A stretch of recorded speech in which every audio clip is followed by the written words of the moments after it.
Good evening. Good evening.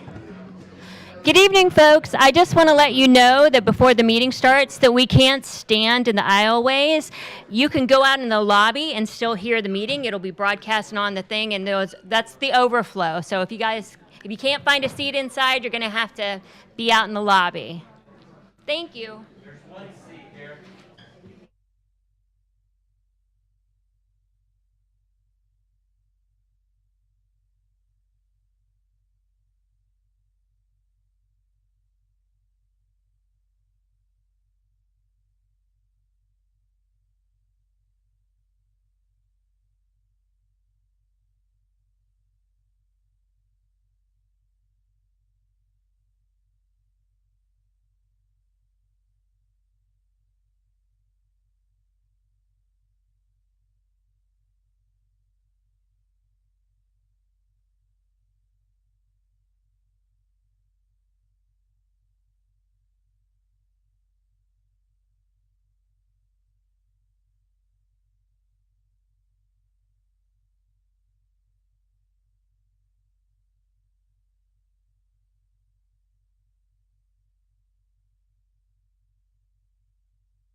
Good evening, ladies and gentlemen, and welcome to the October 2nd, 2024 meeting, Daytona Beach City Commission.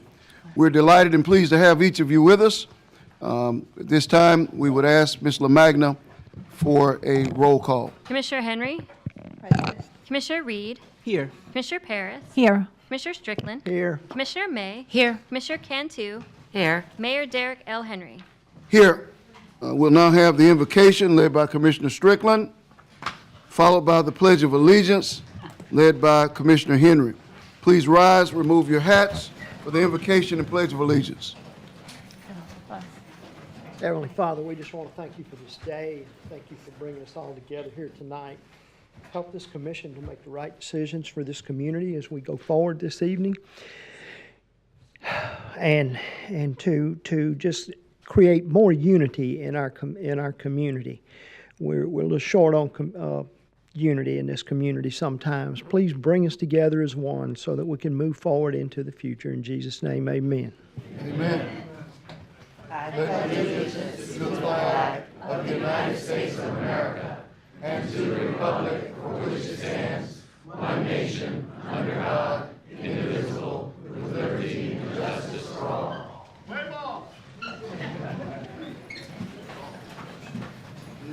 We'll now move on to item number 4, which is approval of the minutes of the September 4th, 2024 City Commission meeting. So moved. Second. We have a motion and a second. Do we have any questions or comments? Hearing none, all those in favor, let it be denoted by saying aye. Aye. Those in opposition, same sign. Motion carries 7-0. At this time, we will entertain our agenda. If there are any changes, our city manager will address them. Yes, Honorable Mayor, Commissioners, we're asking item 8B, Finance Department Bike Week sponsoring funds, add addition of $300 to Mainland High School ESC program from the Bike Week funds of Mayor Derek L. Henry. We're removing item 11B, the Downtown Development Authority appointments, to the following meeting, and adding item 11G, Growth Management Avalon Daytona Traffic Agreement. Thank you. Mr. Manager, can I add 300 along with the city, the mayor? 350 $350 for ESC at Mainland. for ESC. Thank you. All right, we have a motion. We have a second. Do we have any additional questions or comments here? All right, hearing none. All those in favor, let it be noted by saying aye. Aye. Those opposed, same sign. Motion carries 7-0. move on to item number 6, which is our presentations. And Commissioner Reed will introduce this presentation. Mr. Mayor and Commissioners and citizens, this evening, the Domestic Abuse Council of Volusia County is going to come before us. Are Amanda Weston and Kristen Pindar here? Were they able to get in the room? They're back there. Let them come forward. Okay, you all can come forward. The Domestic Abuse Council of Volusia County's goal is to provide trauma-informed, empowerment-based services to survivors of domestic violence while working with community partners to ensure safety and justice for all survivors and their children. They have joined in. They're thrilled to partner with Move at Your Own Pace with LaQuetta McGill for their inaugural Silent Cry 5K Walk. Presenting sponsors are Brown & Brown in partnership with Auto Owners Insurance and yours truly, Commissioner Paula Reed. This evening, they're going to come before us and share. We have Kristen Pindar, the CEO, and Amanda Weston, board chairwoman of the board, are here to share more about the organization, the services, and the race. Yes. Hi.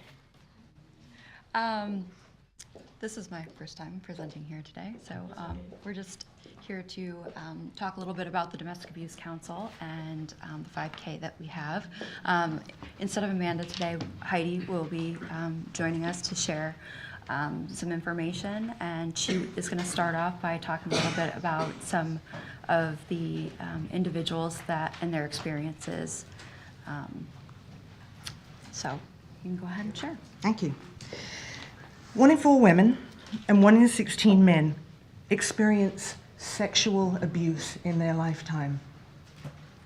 23% of women and 14% of men experience severe physical violence in their lifetime. Last year in Florida alone, 120,000 domestic abuse cases were reported to law enforcement all across our state and all of our local communities. Because of fear and intimidation and further violence, many, probably more than that number, went unreported. The strain on law enforcement, hospitals, social service, foster care families, the workforce, et cetera, is severe and consistent. Those numbers are great, right? A lot of stats. But what does that actually look like? Right now, we have a lady just down the road at our facility, 40 years old, married 15 years of fear. She left once a year ago, but her abuser, her husband, wouldn't allow her to take her 3 children. So, like many, she went back. She got the strength to leave again, but her abuser, her husband, only allowed her to take her 2 daughters, a 16-year-old girl and an 18-year-old girl. A 7-year-old boy is still home with dad. Let's talk about a 32-year-old gentleman, a welder in DeLand. 2 very small children and a beautiful wife who he's married to for 3 years. His beautiful wife beat him so badly that he was in hospital for 3 solid months. His children in social services. His wife now is incarcerated. Let's talk about a woman of 35, married 19 years with 1 son. Her husband broke her ankles, broke her occipital bone, her nose, her shoulders, her wrists, and with a yellow-handled kitchen knife, he slit her breasts and her vagina. Ladies and gentlemen, the numbers in Florida last year of domestic violence stayed stagnant, thank gosh. The numbers here in Volusia County did not. They grew. We have a problem. This affects all of us, and this affects our next generation. Kristen is the CEO of the Domestic Abuse Shelter, and she will share with you the things that they need and about a couple of events coming up that she would like you all to attend and support her with. Thank you. So That is a typical day in our shelter and what our advocates have to hear on a regular basis. That is what we do for a living, essentially. We hear stories about regular abuse. So when our basic process is someone will call the hotline, or we get a call from law enforcement. And when that call comes through, we have an assessment process that we go through to identify how or what the abuse entails, and then we would bring someone into our shelter. At this point, we have half of our shelter down under construction, and we're working very hard to ensure that we can open that part of the shelter back up, because at this point, our numbers have significantly increased, essentially doubled, since I've started. The facility. Yes. Our numbers have essentially doubled since I've started. Ma'am, I'm sorry. Go ahead. Our numbers have essentially doubled since I've started. We have individuals now, being that our half is under construction. We have folks. We're opening rooms that aren't necessarily bedrooms, and we have. They're considered a counseling room, and we are converting those into bedrooms. So we are doing everything we can to ensure that people are safe. We should have 80 at full occupancy. We should have 80 beds. Right now we have 40, and then oftentimes we have sometimes we have 50 folks in there. So it's a high need to get our shelter opened at full capacity. We do provide services for women, men, children. As you can see, we provided services to 63 men, 715 women, and 88 children. And the abuse rates just continue to rise and rise and rise in this community. Right now, Volusia County is #1 per capita in the state. That is very concerning, being that we are not the largest county in the state. So to run our shelter and outreach services effectively, it costs around a little over, $2 million. And we use every single cent of that.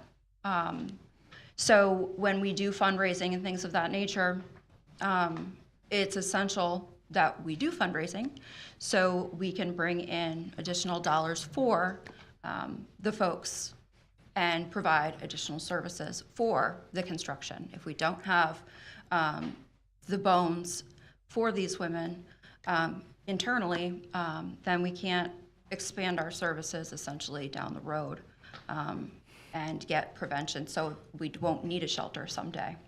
That is the goal. We need to get into the schools and do the things that we need to do to teach the children proper safety techniques so we can eliminate shelter. That is my goal, to never have to worry about domestic violence again. I would love to be out of a job eventually because we don't want to have to continue on this trend. We provide 24-hour hotline services, so there is always someone around the clock working on the hotline and at the shelter. Those shelter services essentially are, it's not just a shelter like people picture, the 2 hots and a cot. It is a full wraparound service for the women with counseling, case management. They provide an opportunity for women to decompress and also become healed and regain their life with their children and move forward.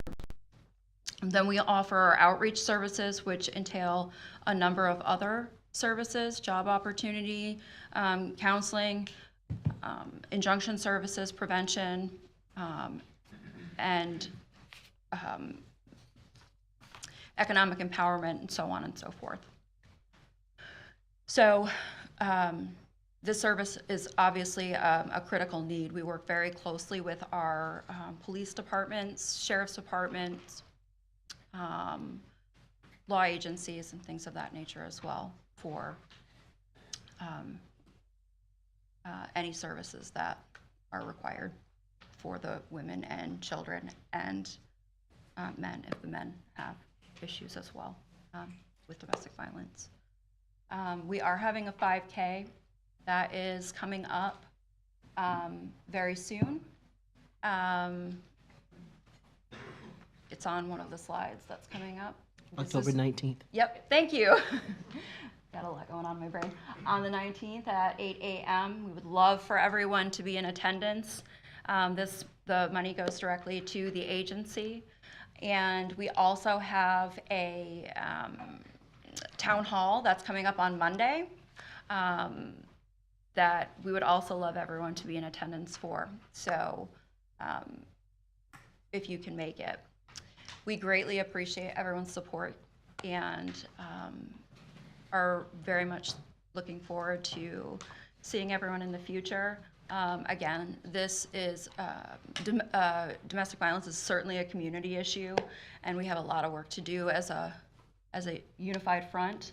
So thank you so much for letting me be here today and present. This is my first time up here, so I greatly appreciate all of you. So Thank you, Kristen. thank you.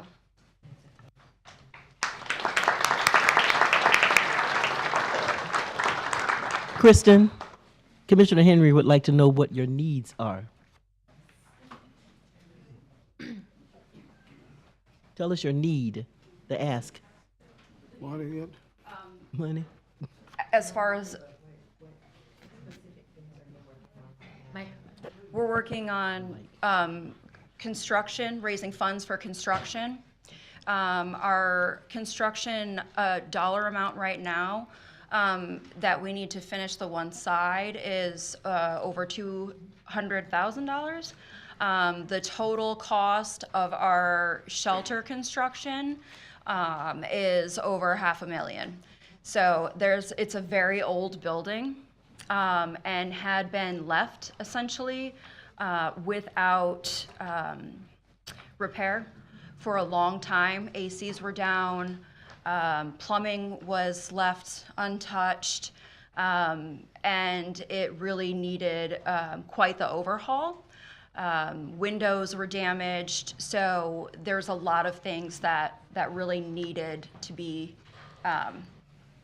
taken care of. In addition to that, just utility bills alone costs almost $40,000 to maintain a building of that size with that many people coming in. So it's a lot of cost to supply for that type of an agency. So those type of, that construction is essentially, yes. I have a question for you. Absolutely. How does mental health, what role does it play into this? So we work very closely with mental health agencies to refer out. We don't have any therapists on our staff. So we do the basic counseling, and then when we identify needs, we also have people come in and do very specific training. And there's also very specific training that the staff have to go through that's trauma informed. However, because there's no certified therapists on the staff, we ensure that they get the referrals to provide them with that certified therapist in order to ensure that they are getting the help that they need. All right, thank you. Absolutely. Thank you, Kristen. Absolutely. Thank you.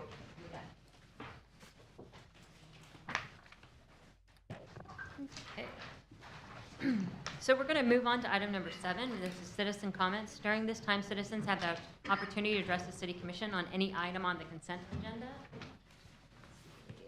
My first speaker is John Nicholson, and on deck is Doyle Lewis.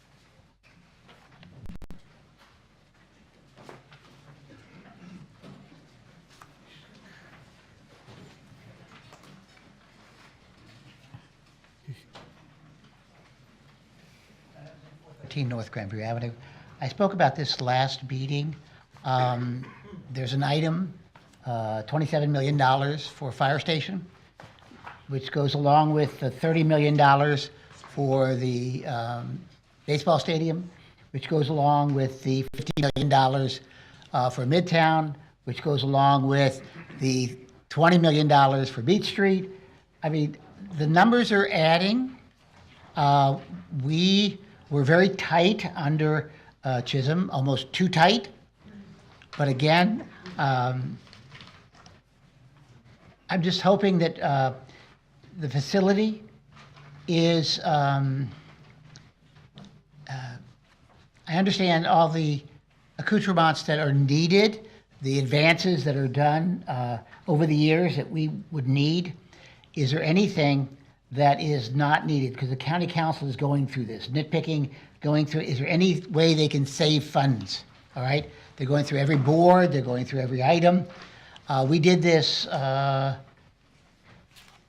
years ago when we did the 27% tax increase. We went through every item. Is there anything in that 27 million that we can shave? All right? Is there lounge chairs that are $2,000 a piece? Is there things that are top of the line, but not necessarily absolutely needed?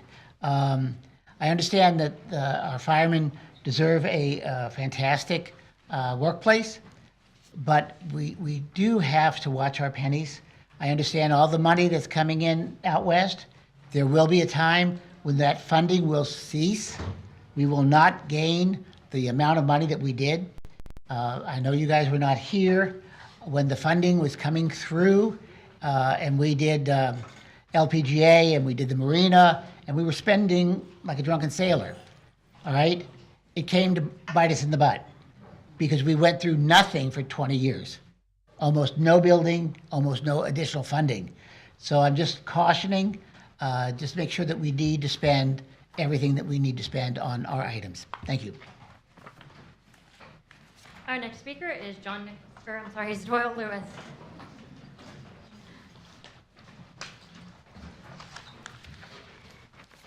Good evening, Commission, the Mayor.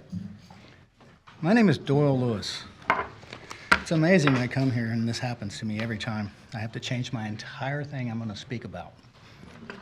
But I always speak about the same thing. You should know me by now. This hits home with me because of the home that I bought by the ocean. I've been building houses and buildings and residential buildings my entire life. I started with a builder when I was 12 years old. So I'm talking about setbacks, I'm talking about backyards, I'm talking about front yards, how you set a house, how you set a building, how you put it on anything. And I'm not tying it to this because I didn't know this was going to be around here. So this has nothing to do with anything but what I'm speaking about. You talking about 10B or?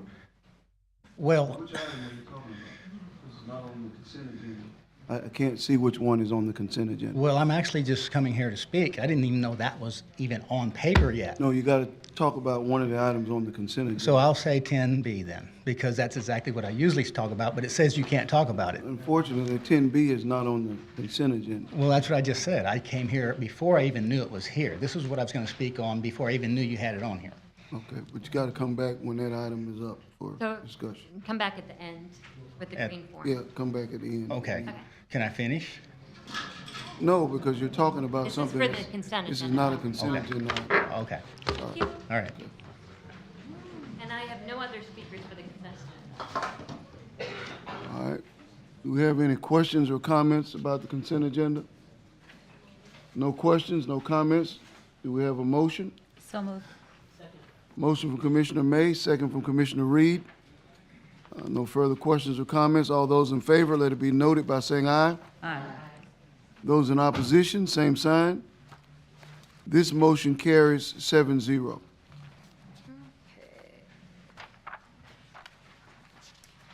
So we're going to move on to item number 9, which is our public hearings. Item 9A is the Growth Management Planning Department, Baldwin Lane right-of-way vacation. This is a resolution public hearing. A resolution vacating Baldwin Lane right-of-way located east of Division Street between El Dorado Street and Orange Avenue, repealing all resolutions or parts of resolutions in conflict herewith, and providing an effective date. So moved. We have a motion and a second. Do we have any questions about this item? And I have no Oh, speakers. he's not here? Okay. All right, no questions. All those in favor, let it be denoted by saying aye. Aye. Those opposed, same sign. This motion carries 7-0. Okay. I'm going to move on to item 9B, which is the Public Works approval of preliminary and final plat for Mosaic Phase 4A subdivision. This is a resolution public hearing. A resolution approving the preliminary and final plat for Mosaic Phase 4A subdivision on 13.10 plus or minus acres, generally located south of International Tennis Drive, west of LPJ Boulevard, and north of West International Speedway Boulevard, and providing an effective date. Second. We have a motion, Commissioner Cantu, second Commissioner May. And I do have Steve Buswell here for any questions of the commission on behalf of the applicant. All right, we have no questions or comments? All right, all those in favor, let it be noted by saying aye. Aye. Lights not opposed, same sign. All right, motion carries 7-0. Okay. We'll now move on to item number 10, which is our introduction of ordinances. This is for city commission comments and questions only. Item 10A is the city attorney's office repealing Article 6 of Chapter 26 of the city code relating to the rental of residential dwelling units. This is an introduction of ordinance on first reading.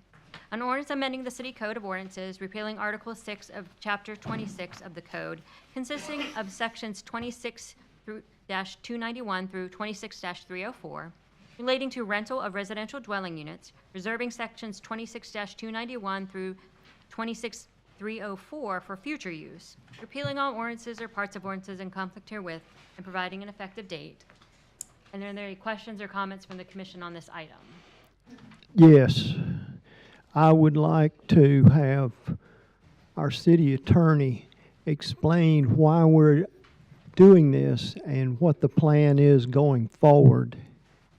Sure, thank you. This is actually a follow-up to something we had on our last agenda where we presented for your approval a notice of intent to do this repeal.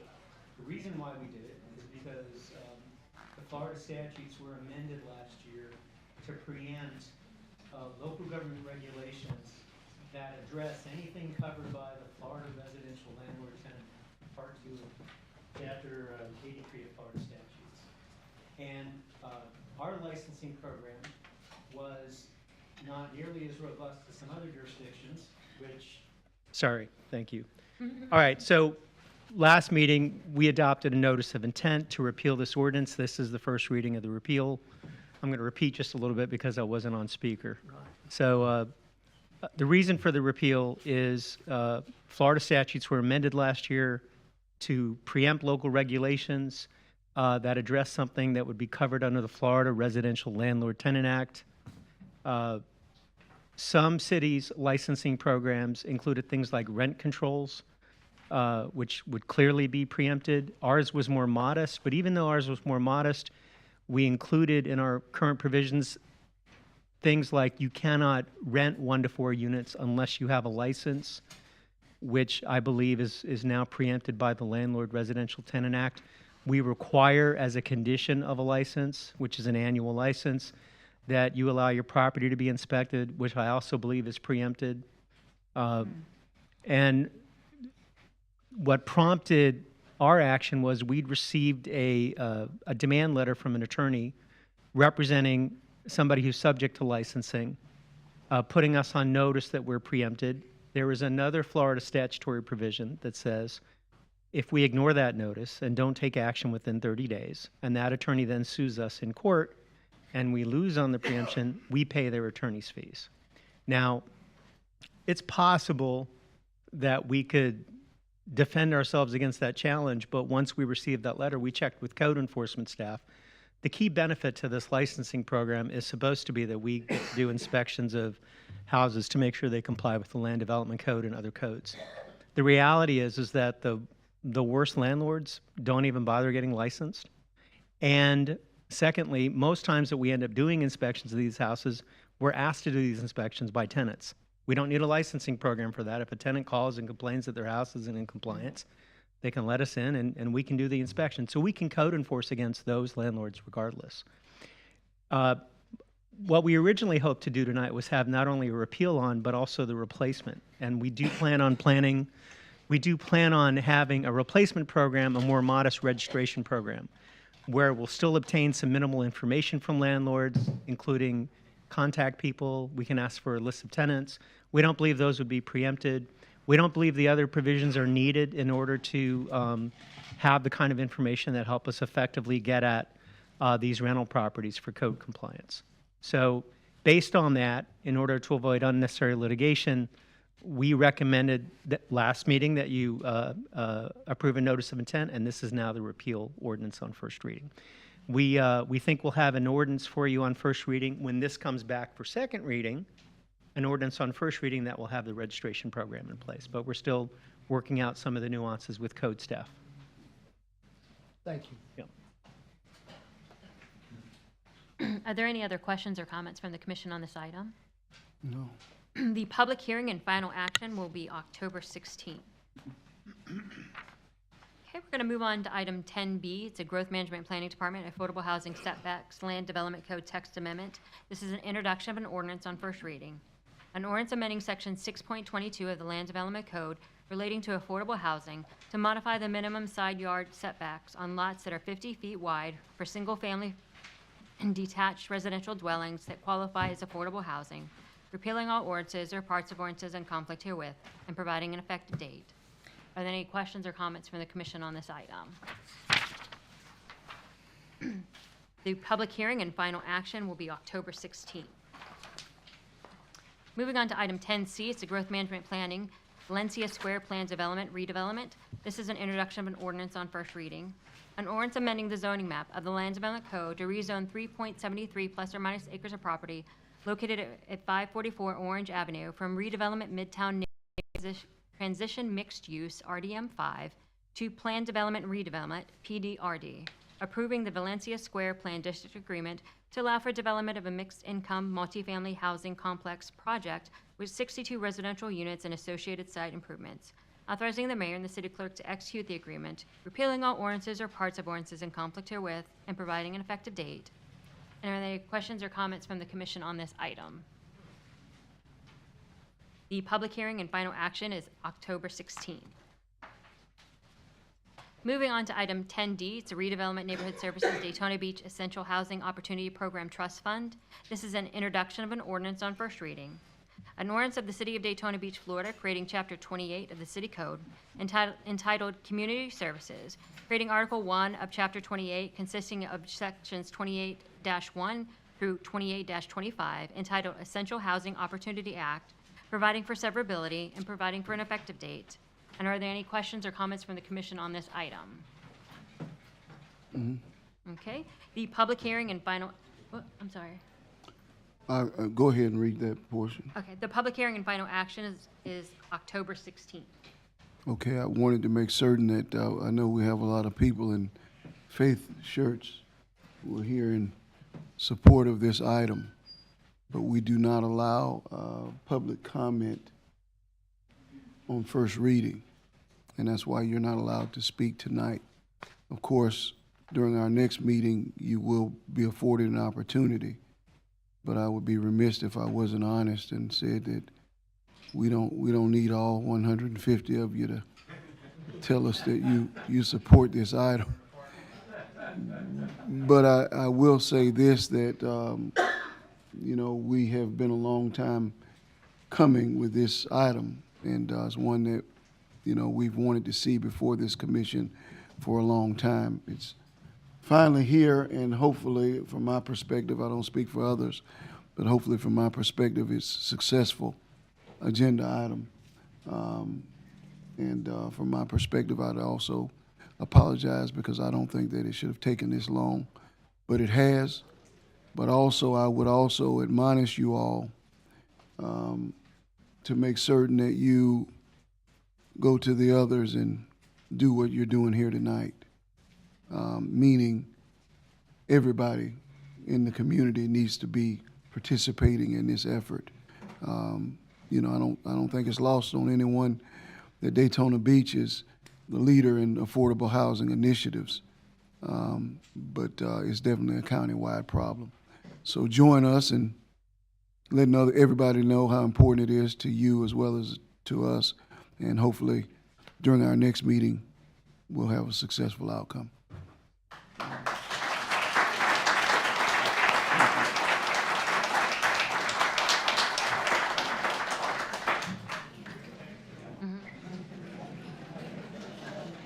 And if everyone could go ahead and leave as quickly, as quietly as they can, so we can continue with our meeting. We'll just let them go and then, yeah. Yep, you're welcome.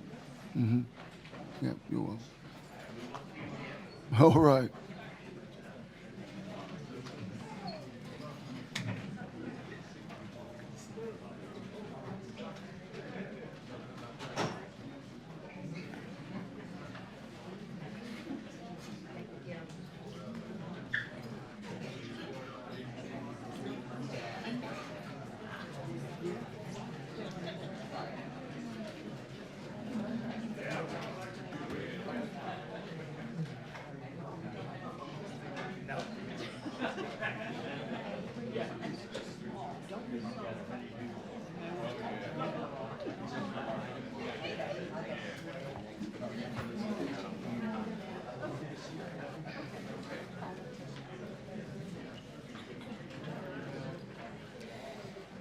Okay. Okay.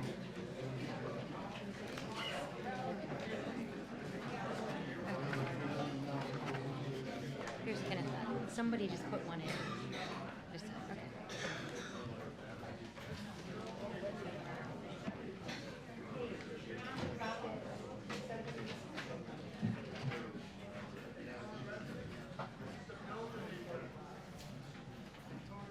Thank you.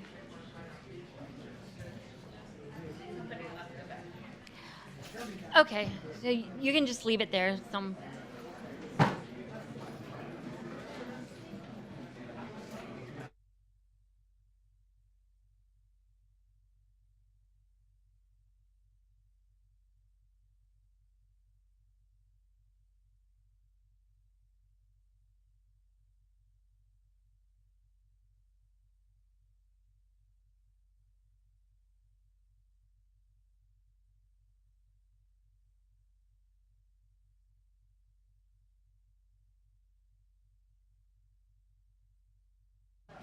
Okay, so we're going to continue on and move on to item 11, which is our administrative items. Item 11A is City Manager's Office Board of Adjustment Board Appointment. This is a resolution.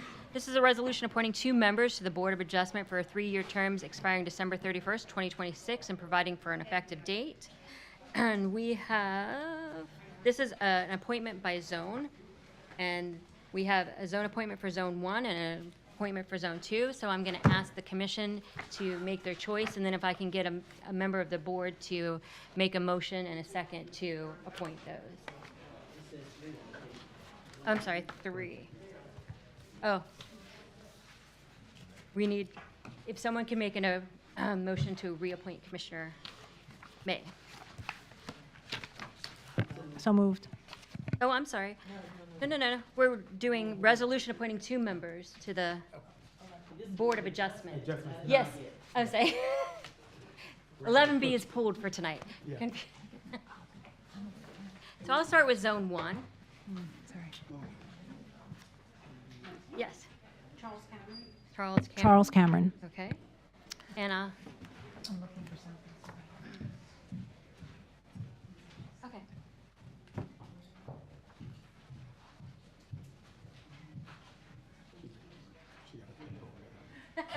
That's okay.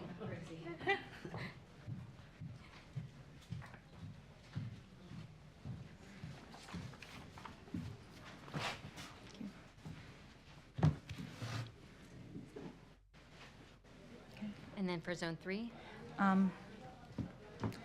Leon McCray. Okay. And if I can get a motion and a second to go ahead and appoint those that were nominated? So moved. Second. All right, we got a motion and a second. Have any questions or comments? Yes. I just want to also thank Devon Morris for applying. There was only room for one, but I want to encourage him to maybe apply for another board that's open as well. So thank you.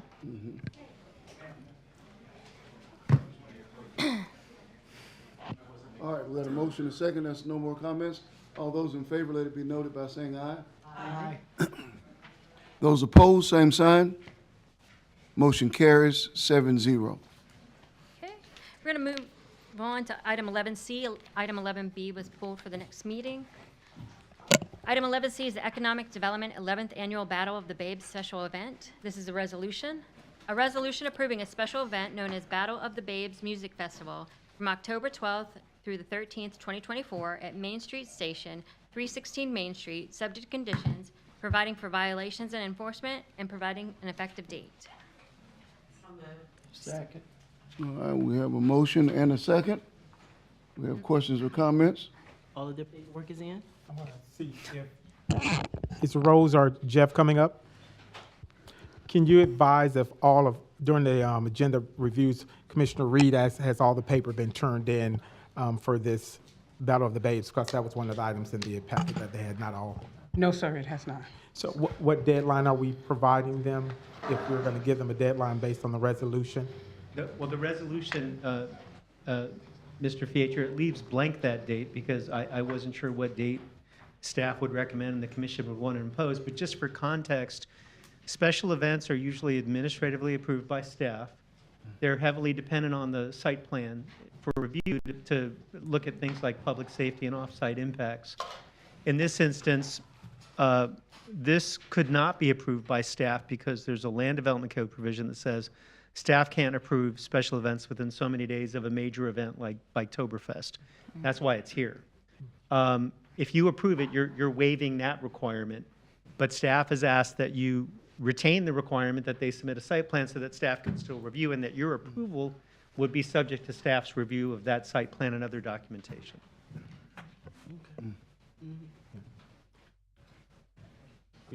We're going to have to just give them a deadline. Correct, yeah. We couldn't give them one because we still don't have the layout for Battle of the Babes. They provided a layout for Oktoberfest. However, we received an email from Ms. Lee stating they're not going to be following that layout. And there are some differences in the actual layouts that they provided. For instance, Battle of the Babes has 11 vendors. Oktoberfest only has 9.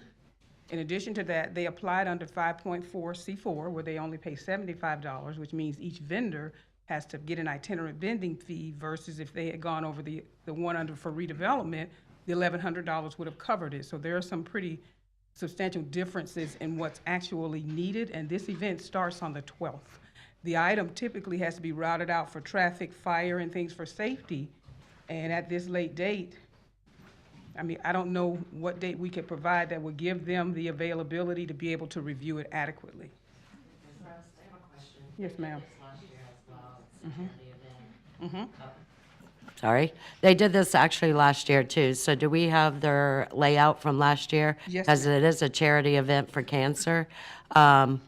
We do have it, and ma'am, have and you I've- talked to Phaedra if she's going by the same layout?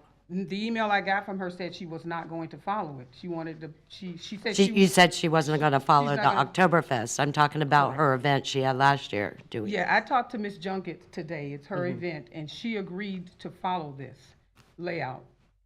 It's between she and Ms. Phaedra. They're not on, there's different answers from different people. So it's not something we can decide. There's an email in here where I asked weeks ago to be able to use this layout, but I gotta know they wanted to put up Bike Week, Oktoberfest, because they didn't want to have to take it down prior to the event. And so we can't utilize a layout that's not gonna reflect, and I'll give you some differences. Like, for instance, the number of vendors. But also on Battle of the Babes, they have food trucks. Oktoberfest does not. They have some activities going on for Battle of the Babes for fundraising and stuff. Oktoberfest does not. So if we allow the Oktoberfest, when staff is out there doing their inspections, police, fire, the layout they're providing is not gonna reflect what's actually occurring on the property. I would request that we allow for the resolution to reflect that all paperwork will be due by Friday, or the event will not be able to take place. Okay. We need a motion on that? No, it just needs to be, In the resolution. in the resolution. What'd you We'll say? include that in the resolution, because I left a blank space for that. Yeah, October 4th. Thank you. okay. All right, we had the motion in a second? All right, all those, anything else? Any other questions? Okay, all those in favor, let it be noted by saying aye. Aye. Those who are in opposition, same sign. Motion carries 7-0. Thank you. Thank you, Ruth, Thank for you. that explanation. Yeah. Okay. We're going to move on to item 11D. This is the Growth Management Latitude Margaritaville Traffic Enforcement Agreement. This is a resolution. A resolution approving the Latitude Margaritaville Traffic Enforcement Agreement with Latitude at Daytona Beach Homeowners Association, Inc. to provide for traffic enforcement on private roadways of Latitude Margaritaville, subject to conditions, authorizing the mayor and the city clerk to execute the agreement and providing an effective date. So move. Second. We have a motion and a second, and we have a, I have questions. Are they paying us for this? Or are we having an outside contractor do it? What's in it for the city? This is, Yeah, this is similar to the Yeah. agreement we have in Pelican Bay. Normally, under state law, we don't enforce traffic laws on private roads. State law provides that if we want to do it, or are asked to do it, there needs to be an agreement. The benefit to this agreement is if, for example, somebody's speeding outside Margaritaville, and then proceeds into the neighborhood, there's no questions about whether there could be a ticket issued once they're inside. But if they're drag racing in Margaritaville, we're not supposed to go in and do anything about it? That's the way it sounds. Well, normally, we would not enforce traffic regulations on private roads under Florida law unless we have an agreement. Margaritaville and Pelican Bay are private roads. We actually pave our own roads in Pelican Bay, and Margaritaville does as well. But this is stating that they can call them in to do traffic, correct? Yeah, there's not an obligation on the police Correct. department's part to enforce. It's just authority to enforce. And in answer to your question, is there a fee? We didn't charge Pelican Bay a fee. We could charge a fee under state law. This agreement does not provide for a fee. We might ought to look at that in the future. well, you don't like it? Charge it. Charge them? You want to Yeah, charge? yeah, fees for doing their looking after their roads. It's private. We're really only looking after them if there's a situation that we need to look after. I understand We what you're wouldn't want the saying. residents in there to have a major problem that couldn't be addressed. I just don't think that's a, Let's say someone broke in someone's house, you call the police. I mean, just We're like talking people- traffic and parking here. We're not talking No, about but we are break-ins, not- crimes. The police are not coming in doing traffic and parking. And actually, I don't think the police want to do traffic and we parking don't because want to. it is nothing but golf carts. agree. And they have their own security and their own HOA. I want to be clear, this agreement doesn't actually provide for parking enforcement. We specifically disclaimed being responsible for parking enforcement. We don't want to be responsible for parking enforcement in this neighborhood. Correct. It wouldn't be feasible because of issues that we potentially have with first responder units and large vehicles. So we're not going there for traffic enforcement, even if we have an agreement unless they call. Is that what you're saying? But the police would have the right to go in there, but they don't have the Right now, they don't have the right. Correct. Without an agreement, there's no right. Okay. yes, sir. If I Go might. ahead, Mr. Morris. Yes, sir, it's briefly. There's one agreement, I'm Jim Morris, Deputy City Manager. I've worked on the first submission of this agreement with the Police and Fire Department and with the second one, which is the one you have now. And the Police Department and Fire Department are in agreement with this version. They were not in agreement with the first version. So the version now allows traffic law enforcement in Margaritaville if needed. It does not provide for parking enforcement. Parking is a covenant and restriction issue that Margaritaville can enforce itself with security. The key thing, I think, is what the mayor has alluded to, is that this is authorization for private property to be accessed by our police department for purposes of performing the terms of the agreement. Ordinarily, except in an emergency situation, you wouldn't access the private property except when you're called. That's the example I think Commissioner Cantu gave if there was a break-in. In this instance, it's routine. They're able to work with it, both fire and police. We went over it carefully as far as making sure the roads were clear, because with parking on the street, there was an issue with adequate space for the fire trucks in particular to move through the area. And I made sure with both the police and fire departments and with the chiefs, talked with each one prior to this coming on the agenda, that they are satisfied with this, and neither gentleman has any objection to it. And from the perspective of taxing and so on, there's arguments that can be made about it. I had raised a question in the first cut about the fees, because there were no fees, but this is much different than the first agreement, which really, I thought the first one transferred some security type obligations to the police department, and that we shouldn't be doing that unless there's appropriate fees and so on being paid for that. This agreement doesn't do that. It does do the things that Ben mentioned in terms of allowing access for purposes of enforcement if needed. Your drag racing in Margaritaville, maybe it doesn't happen, but it could, I guess, is an example. You won me over when you said both chiefs agree with it. And All right, actually, the Margaritaville agreement is a lot better than the Pelican Bay agreement, because our agreement in Pelican Bay was done in 1984, and actually, the city is responsible for all traffic devices inside Pelican Bay. Margaritaville, the HOA has to pay for their own traffic devices. And I've been in the middle of this whole thing since the beginning as well, because I'm the one that brought it to Mr. Gross's attention. And we need this solved. I do have speakers, Mr. Mayor. And I have Okay. a question. I have two Yes, questions. go ahead. Mr. Morris, can you explain what the difference is then between a traffic enforcement and then, because it says here, Daytona Beach Police Department to enforce limited parking standards?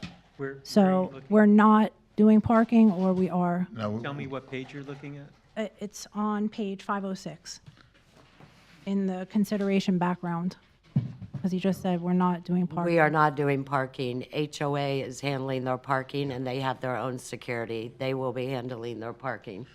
I can't, I don't have the agreement in front of me. I've read it multiple times. I can't think of any instance where it talks about the Jim. enforcement. She wants the attorney. Oh, I'm sorry. Yeah, so that reference, Mr. Morris, is to the PD agreement, which talked about the HOA being responsible for private enforcement. So this isn't the PD agreement. In the summary, it's saying that the Daytona Beach PD to enforce limited parking standards. Am I not reading An that? incorrect statement. It's an only- incorrect statement. It's only traffic. It's only traffic, okay. Because I do have one of my developments, they also inquired about something like this. So moving forward, would we have an application that somebody would fill out? Are we doing it a case-by-case basis? This was done, it's been done on a case-by-case basis. It was tendered by the development team from Margaritaville as they're getting ready to close out, being developer managers of the association. It's going into the entities that live there. And it would be the same with the group that you're speaking of. I'm not sure who you're speaking about, but they would tender the opportunity to the city. It would go to the legal department, and the other folks be reviewed under the same form and content as the one that's here. And I would suggest that probably the one that you're looking at now would be a template for somebody else to follow to see if that's in fact what they want. And it wouldn't be putting too much burden on our police department? That's what I just want to. No, ma'am. Well, in the opinion of the police department, no. And the chief has been involved in this from the get-go. And before this came to the agenda, as we were working on the agenda item, I've called both chief and the fire chief and heard the words from their mouths, not indirectly, but just from them directly. They were good with it. And Chief Young in particular took some time from the phone call until he called me back and said that it was agreeable to him. Okay, thank Yes, you. ma'am.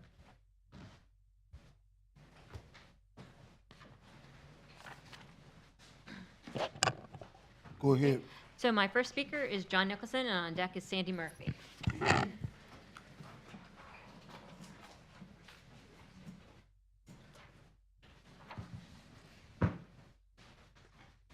John Nicholson, 413 North Granbury Avenue. I'm going to take the opportunity with this item to kind of pin down the mayor to acknowledge that there are people living in Margaritaville.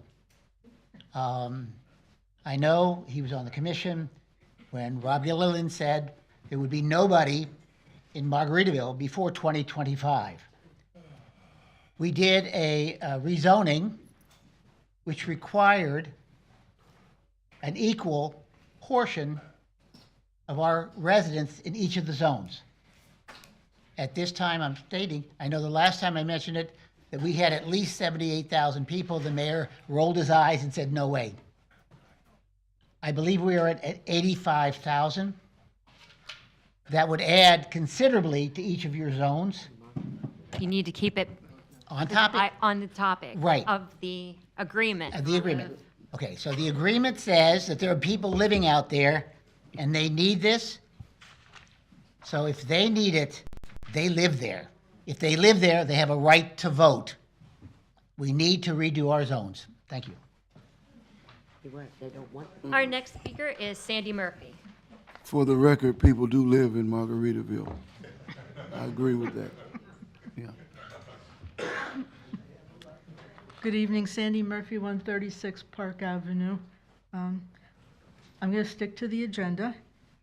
The commissioners and the mayor know that Ms. Ruby and I have been up here many a time talking about how residential development never pays for itself, and here's an egregious example.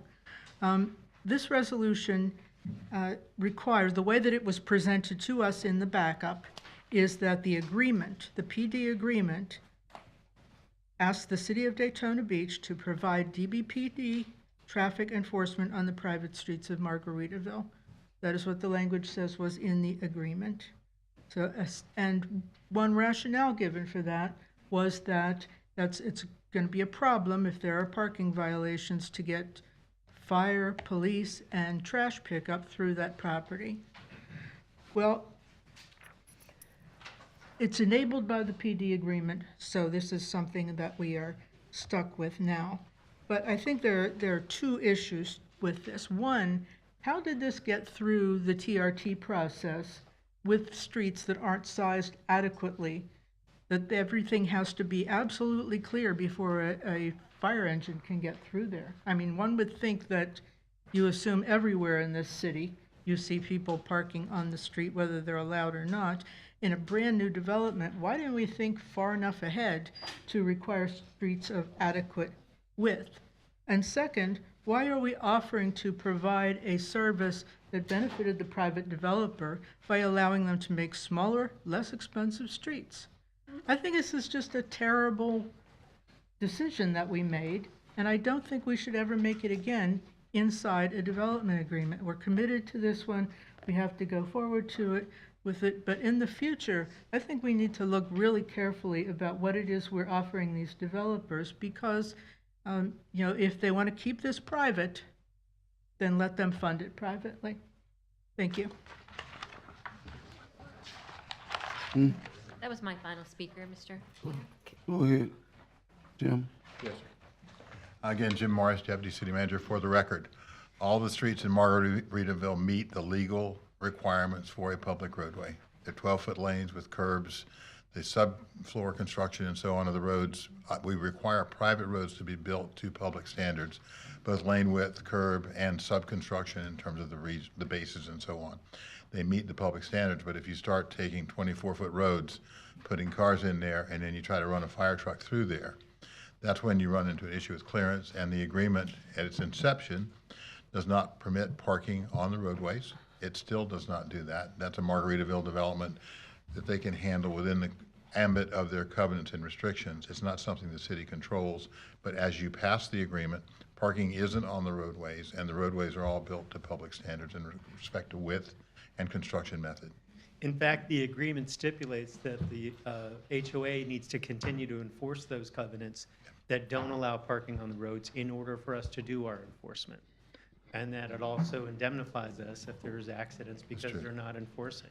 But just as a footnote, our requirements are public or private, you build to the same standards in width. Thank you, sir. Okay, and I'm going to say something, but I don't need you, Mr. Morris.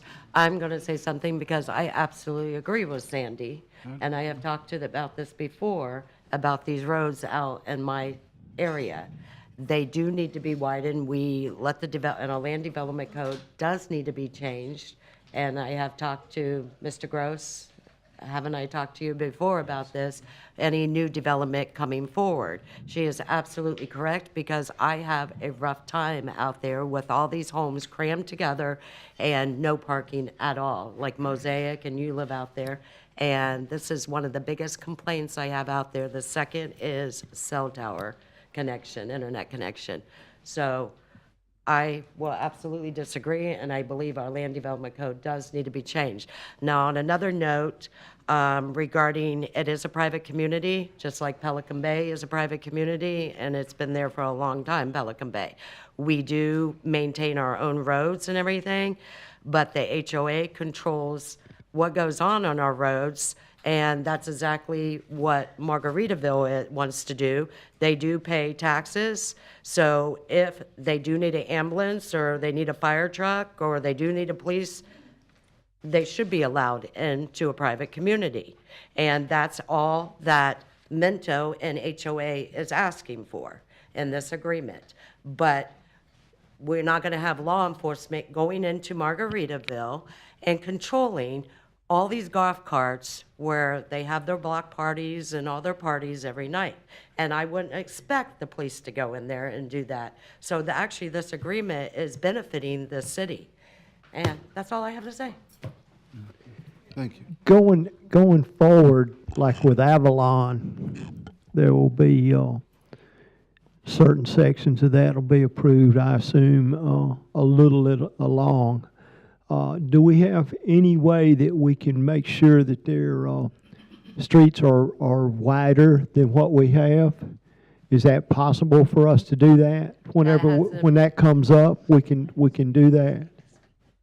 And actually, Mr. Strickland, I did have a meeting, and he has agreed to do that. So that is going to be done, hopefully. Good.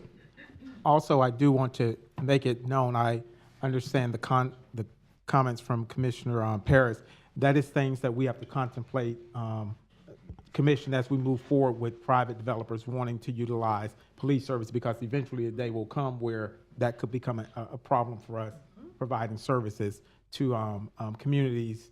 And so we will be contemplating that as we move forward and look at these different developments coming in, because I know right now both chiefs are not saying that, but as we continue to grow as a community, that potentially could be a problem for us. Yes, ma'am. I just have two more comments. So by you saying that, and by you saying that about the roads widening, can we just make this official, have staff come back to us? They are working on it. So for that development only, or for all of the land? All land development code. And then can we also have something for policing this traffic in private areas? No, we don't want that. We don't want that. We don't. PDs for Avalon, you have a PD for Minto. Pelican Bay was actually not a PD because they didn't call them that then, but effectively it's the same thing.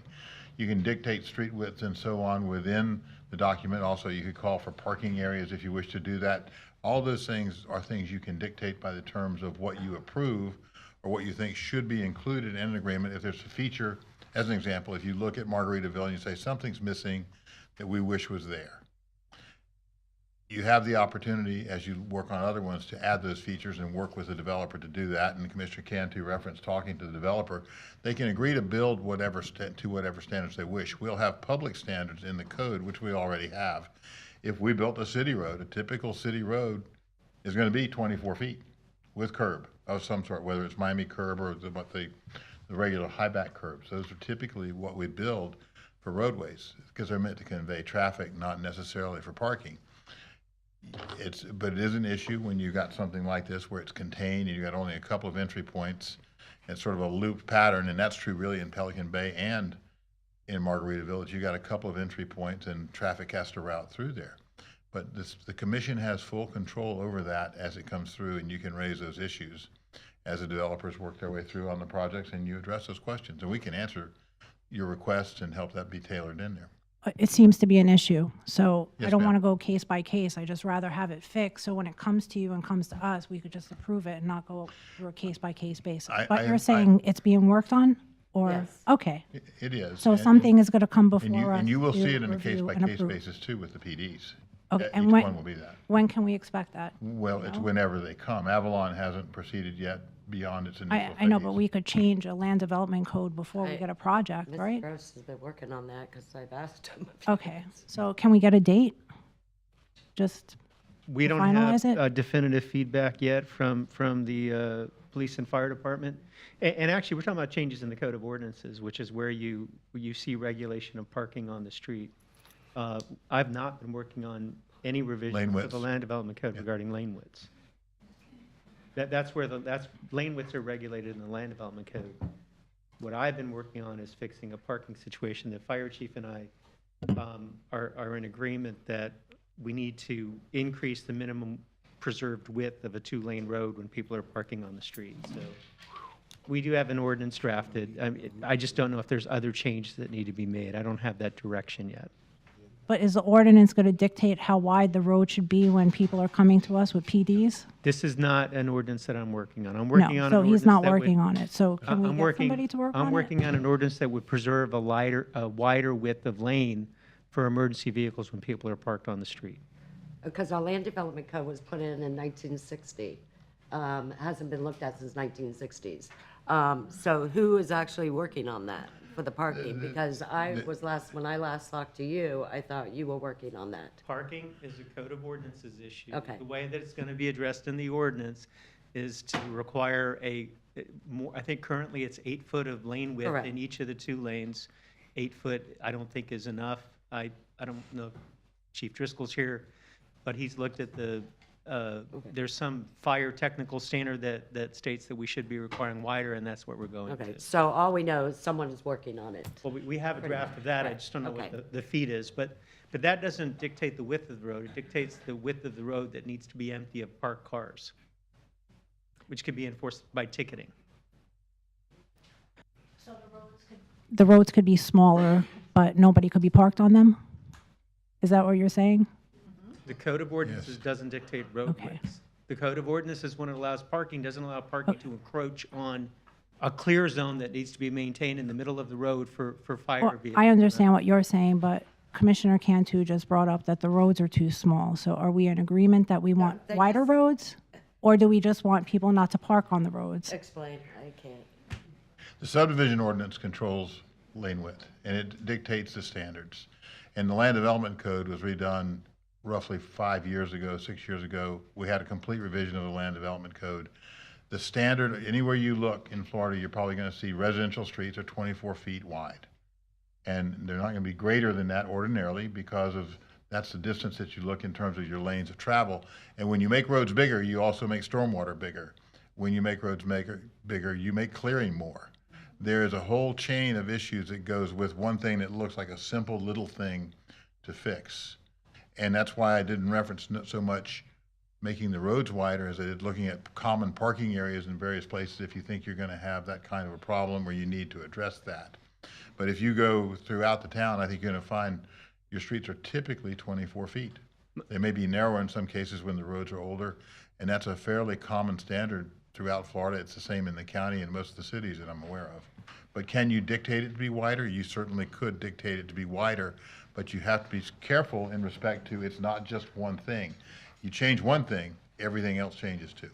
My understanding of the issue that the neighborhoods that Commissioner Cantu's concerned with are experiencing is that it's not related to the road width. It's related more to the fact that at the request of many applicants, the plan developments have allowed for narrower lots with shorter driveways, which forces more that is people true. in residence to try to park on street. And we've Create more actually conflict. changed the requirements for front yards to allow the driveways to be made wider and park more cars I get that, but within I the don't, street. I haven't heard a solution.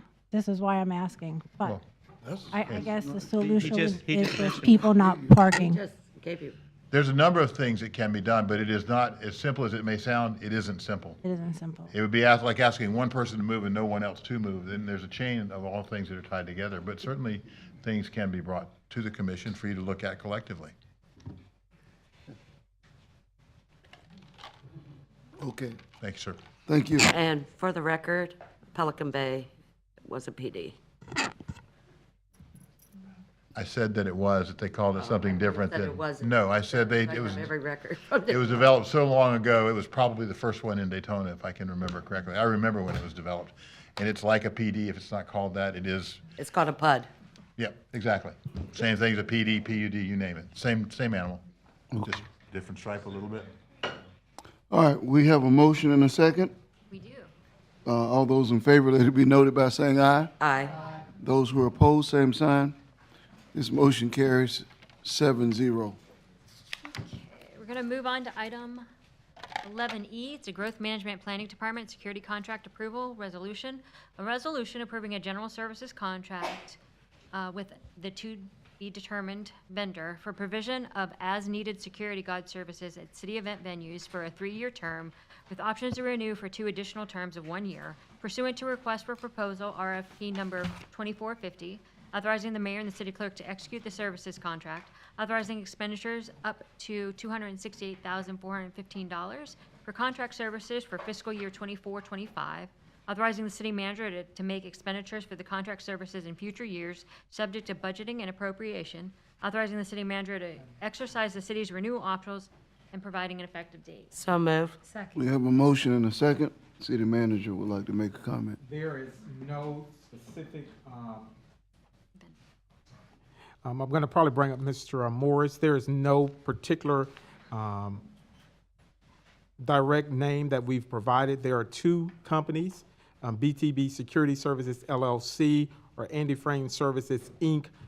That provide service here in the Daytona Beach area. We currently have BTB Security Services LLC as our contractor and currently working on a month-to-month and Andy Frame Services that bidded on the project, and the backup information provides you with content on who's doing services and how it was ranked. So, Mr. Morris, if you would come and just give a brief overview. If you all recall, this came to you all a few months back or a few meetings back with a recommendation. There were citizens and groups that contacted you all via, I think, electronic communications as a whole. And we went through the process again, working with our city attorney, and so we have 2 contracts before you, but if you want to give more context. Yeah, Commission, Jim Morris, Deputy City Manager. You have 2 contracts here. They're fairly equal in their submissions. BTB is providing services currently. They were providing services previously under a contract, and they were unable to meet the requirements needed in terms of increasing their rate. They needed more money than they could have under their contract. That led to a rebid. You've had 1 rebid, and there was a rating. I think BTB would have been the top selected company there, but there was a requirement for being 3 years in business, and they happened not to meet that. In the meantime, with BTB out of contract, they continued effectively at will, as the manager explained, to provide services for us, and that's who's provided security all summer at the band shell for all the concerts and the other things that have been there. And BTB has been great to work with. Andy Frame is a well-known company. They have great scores and great reputation, and they've been through the purchasing process, and the purchasing materials are included in your materials for you to consider, and you'll see how close the scoring was between BTB and Andy Frame. And you were contacted, I believe, by folks from BTB. I'm not privy to any of the communication directly, but I have heard about it. And I have seen certainly a lot of the BTB staff at the summer concerts. And we think that this is something that the commission has a discretion to determine which provider you wish to choose. That from a scoring perspective, very close if you just look at it analytically. We do have experience with BTB, and we're very satisfied with BTB services. We have no reason to think that Andy Frame wouldn't likewise be a good performer. And it's really something for the commission to consider as to which way you think, more intuitively, I think, than anything else, you believe things should go. The working relationship we have with BTB has been fine, and we'd be glad to continue. If Andy Frame is selected, we will work with Andy Frame and hopefully have the same good relationship with them. The difference, I think, right now is we know one better than we know the other because of experience working with them. Otherwise, the materials are there for you to consider, the scoring sheets in particular, so that you can make a decision as to which one you care to go on with. There is not a recommendation for you to take one or the other. And I do have a speaker, Dave Bontabel. Yeah. I really wasn't a speaker. I just filled the form if there were any questions. Okay. Oh, is he with, He's with Andy Frame Services. Oh, if there are questions, you can introduce yourself if you don't mind. I really wasn't planning to speak. I was. Say your name. Okay. Yes, sir. I'm Dane Von Tobel. Dane Von Tobel. I'm one of the owners of Andy Frame Services. And I really wasn't prepared to speak, but I was prepared to answer any questions you all might have about Andy Frame Services, because we would be new to the city of Daytona for their entertainment facilities.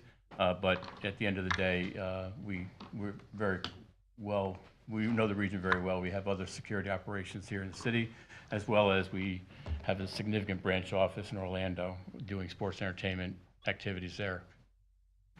So, I do have a question. Sure. Your employees, are they employed out at Daytona Beach or out of Orlando? the employees, well, we'd have to hire employees because we. And where would you be hiring them Oh, from? from here. I From mean, Daytona Beach? Yeah, sure, absolutely. I mean, And that. not Orlando? No, there's no need to have people driving over here for an hour and 15 minutes, 20 minutes, something like that.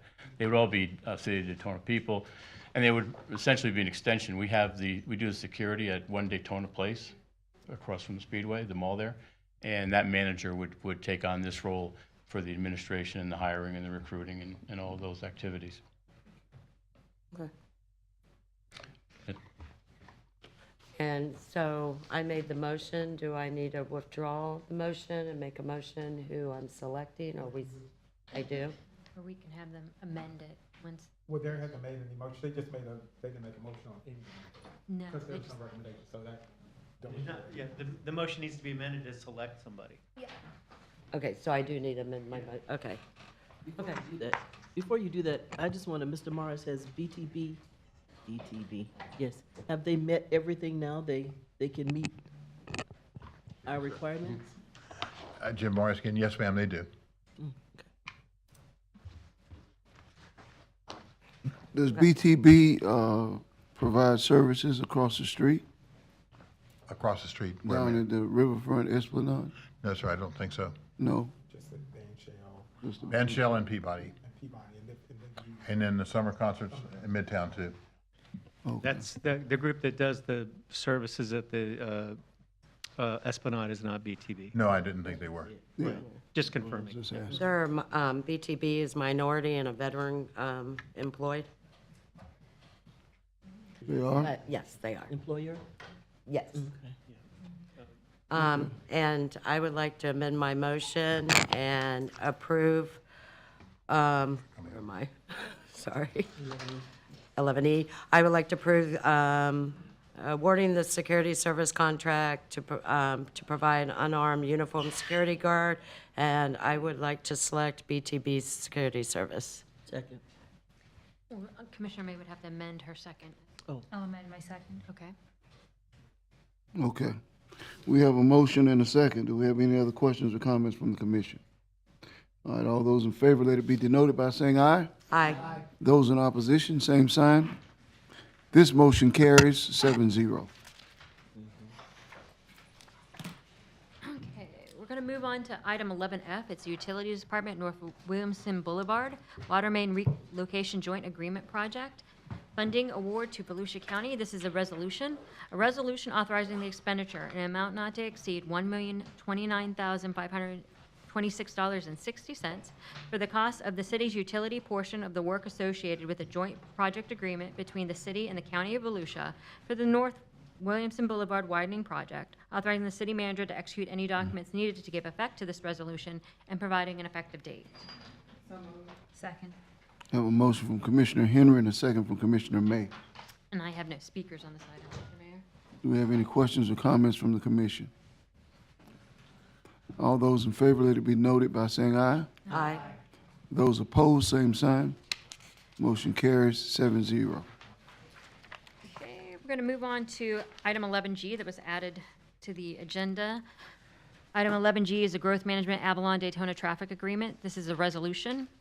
A resolution approving the Avalon Daytona Long-Range Transportation Improvements and Cost Allocation Agreement between the city, Avalon Park Daytona LLC, Avalon Park Daytona Land Holdings LP, River Track Daytona LLC, and the County of Volusia, providing for the development of a public road network to improve area-wide transportation as part of the development of Avalon Daytona, authorizing the mayor and the city clerk to execute the cost allocation agreement and providing an effective date. So move. We have a motion. Do we have a second? Second. We have a second. All right. Any questions or comments? I do have a speaker, Mr. Mayor, Mr. John Nicholson.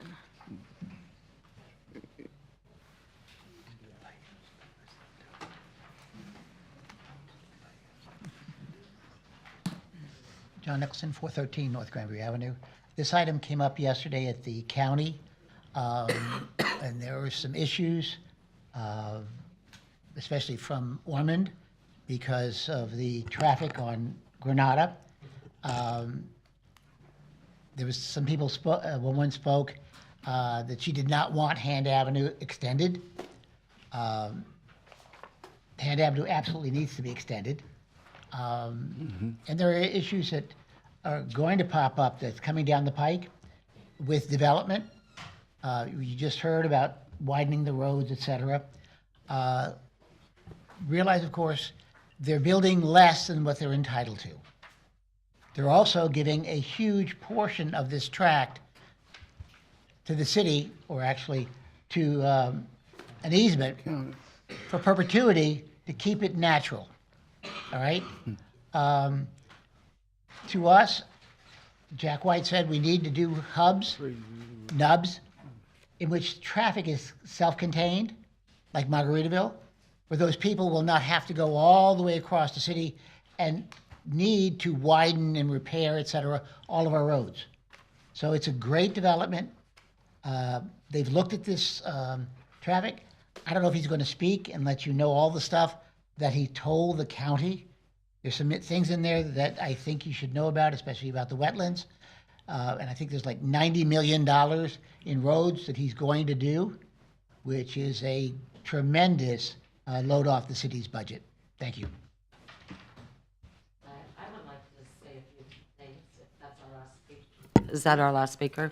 Okay, so just so my residents are clear out there, this project has only been approved for 3,250 homes, I believe, and all the time I hear people say 10,000 homes. This is going to be a 20-year stretch, and I have talked to a lot of my residents. They want this project to go through because they want to see the road connected all the way to 40 over there because it's going to relieve traffic. So it's something that I get asked quite often, and especially Margaritaville. And we're approving the road system. We still have to work out the water. We're still not looking at this project happening probably for at least another 2 years, at least. So that's, I just wanted to put out that. I agree. Any other comments? All right, we have a motion, we have a second. All those in favor, let it be noted by saying aye. Aye. Those who are opposed, same sign. Motion carries 7-0. That was our final agenda item on the agenda. All right, first commission speaker is Commissioner Henry. A few things. My first question is, will the city be partnering with the Speedway for homecoming for Bethune-Cookman this year? Again? It wasn't the city that's partnered with the Speedway. I think it was just the university worked with the Speedway. So we'll find out if they're doing that again this year. Okay, great. Thank you. My next question is, I asked a couple weeks ago about the raves and the ordinances regarding raves. So Jimmy Ann Park, that Jimmy Ann Park place right there, they're having rave parties still every single week. They're selling alcohol inside of there. If you go inside, it's set up like a bar, and they are just supposed to be a regular business, Jimmy Ann Business Park. And I'm sure they don't have a liquor license. I'm sure they don't have anything that they are supposed to have to be having rave parties and to be selling alcohol inside of there. And it's really become a nuisance for my residents. The music is loud. It's loud every single week, every single Saturday. The traffic is bad over there. And the teenagers from the local college are having a really good time. And I want to know what can be done about it. So Commissioner, I sent an email on August 13th, Mhm. and I copied staff, including code enforcement staff. And so we have a use category in the land development code called event center, which is for the use of some large space for temporary events. Okay. You know, an event center wouldn't be like a movie theater. Right. or a civic center that's regularly used for that. It's I want to use some large space for pop-up events. One of the things I mentioned to you when I wrote to you is I wasn't sure what the exact location was of the warehouse that you'd mentioned during the meeting, but I did identify on a map for you what the zoning was for the areas and the properties in this area. Event centers are permitted uses in the M3 zoning district. And the M3 zoning district, in the area that you're talking about, includes some of the properties on the south side of Clyde Morris. I think the thing to do is if you've got an address and you could communicate that to code enforcement staff, they can figure out, first of all, whether event centers are a permitted use. If they are a permitted use, they're subject to some standards, and it isn't clear at this point whether they'd be complying with those standards either. Okay, and they can sell alcohol? I don't know. Ms. Askew, if she's still in the back, would know the answer to that offhand. I can look that up while we're talking.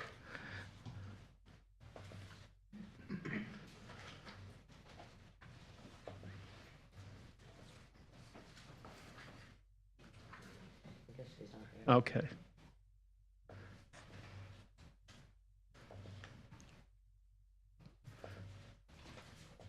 I'd have to look at that, Commissioner Henry. I don't know the answer to that offhand. Okay, all right. Can you just get back with me on that, please? Do you have the? I'll tell you what. Well, let me talk to you afterwards so we can pin down the location. Okay, that'll be great. Thank you. Also, my next question is, are we waiting? It's, okay, they sent me a message. It's 910 Jimmy Ann. Oh, thank you. Okay. Are we waiting for the area, for the Derbyshire area to be finished being paved before we start putting the speed humps back down, or have we started putting them back down? I could not just answer that question on if they're paving them now or putting speed humps down. Okay, well, how would I get that information? I guarantee, she's writing it down, it'll be sent to you. I think they actually have a whole plan of that's in the system of the roads that will be paved and how fast they'll be paved. You mean Okay, speed? so speed humps, yes, like the ones that have had a already speed been hump and paved, take that them had out. speed. They were removed, she wants to put back. Good evening, David Waller, Public Works Director. If you could tell me send me a list or send it through the manager of streets you think the speed humps are missing. Okay. When we pave the streets, typically we leave them in place. If they were asphalt speed bumps, a lot of the old plastic ones have come up over the last few years because they're just worn out. And so if something's missing and you think was there, it's not, maybe we've just been overlooked. I'd be happy to look into it. Okay, great, thank you. Yes, ma'am. Those are my 3 concerns for tonight, thank you. Thank you. Commissioner Reed? Yes, sir. First of all, let me just share that I have the opportunity and the pleasure to bring greetings. Oh, sorry, they flashed on me. My mic's not on. Can you hear me? Can I you hear say me now? something before you say that? Sure. Yes, that address is a car repair shop. It's not a mini warehouse? Okay, thank you. Thank you. Okay. All right, Commissioner. All right, so I have the pleasure of providing greetings to Allen Chapel AME Church. They had their conference here. And I also, on the same day, provided greetings to Master's Domain. They were having a women's conference. And it was just nice to be able to welcome those individuals to our city and to those respective churches. Just want to remind my colleagues that we are planning the Senior Oasis event. Each of the Oasis is allowed to bring 1 guest, unless, of course, your partner is already a member. And just encouraging and asking that you would consider assisting in the expenditures of that event. I don't know why we haven't yet added this to our budget since we sponsored this event, but I think the culmination of an end-of-the-year event is something that was started, as I stated previously, by Charles Bryant. It wasn't his job, but it was something that he wanted to do for our seniors. And it's really nice. It's an end-of-the-year prom. They get to dress up. They get to dance a little bit, do a little line dancing, eat a little food. And it brings all 5 of them together. So there's an oasis in each of our 5 centers. And just want to also remind you that we're partnering with the Tortugas, the Turtles, for our children's Christmas party at Jackie Robinson Stadium. And it was a blast. Our staff, our IT staff was able to tell by the number of cell phones that were there that there were over 300 people at Jackie Robinson's Park last year when we hosted this first children's Christmas party. So the plans are in the works, and I would appreciate any funding that you would like to provide in support of both of these activities. One is on December 6th, which is a Friday night, the Senior Oasis, and the children's Christmas party is Friday the 13th, the night before our city's Christmas parade. We back those 2 up against each other. All right. Also, on tomorrow evening, okay, we have a joint community meeting. Commissioner May, myself, and the chief will be meeting at Master's Domain. We've had a young man to come before us several times to discuss the ills of that community, the radius of that community. And so we're going to get together and we're going to listen. And Chief is stating that once we gather the data and they share with us what their concerns are, he'd like to go back in about 6 months and see if he has addressed those concerns. So, but we'll begin by having a listening ear. Okay?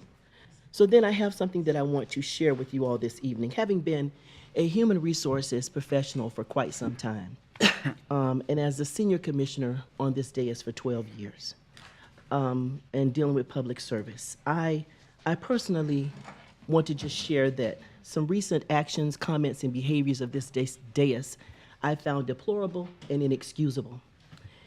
We're here to serve the people. We're not here to serve a party.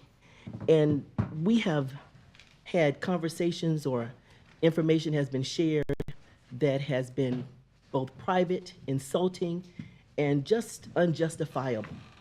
And Mr. Mayor, so I reached out to the Florida League of Cities, and I asked them to provide someone who could train us in civility on the dais.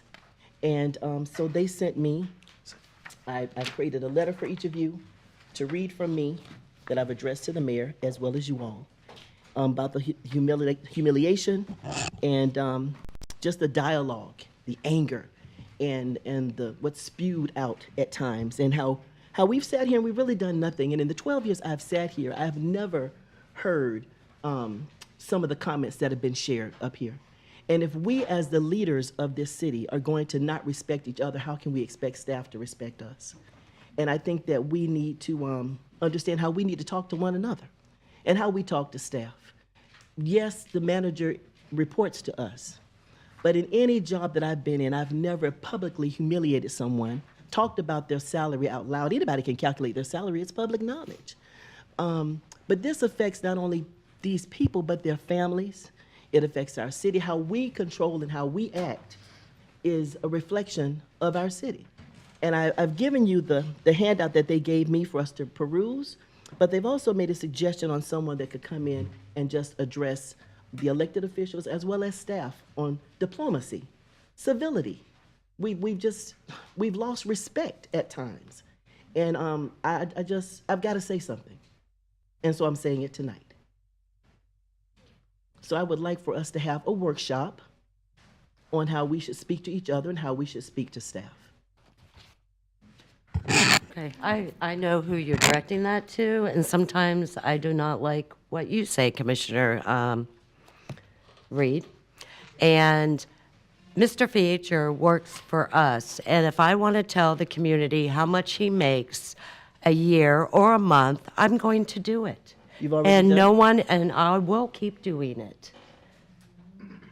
And that's you. exactly what I'm talking about.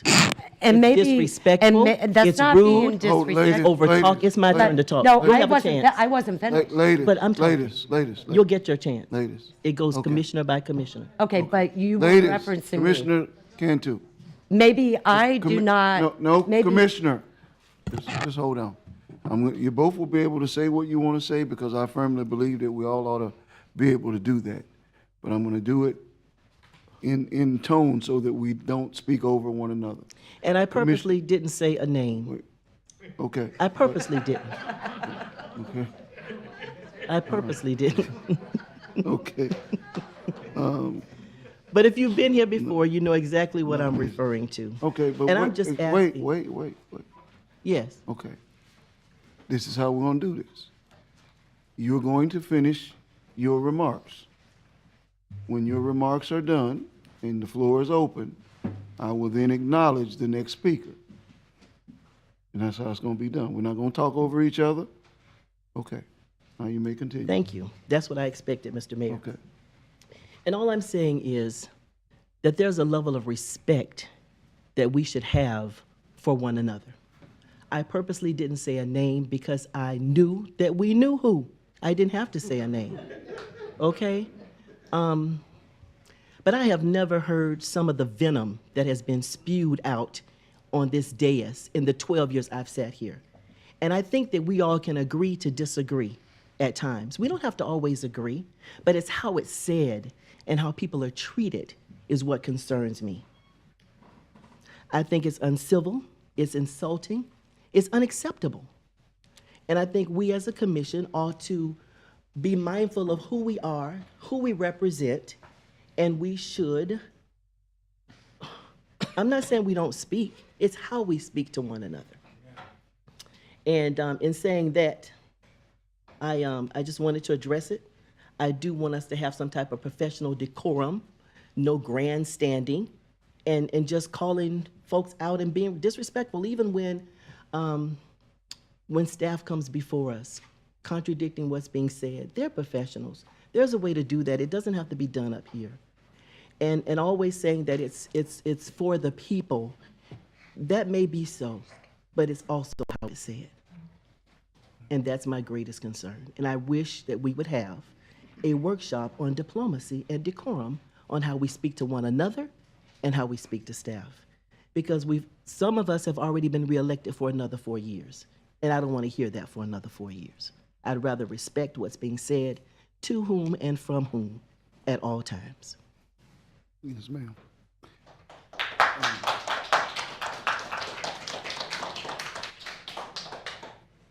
Okay. Commissioner Cantu.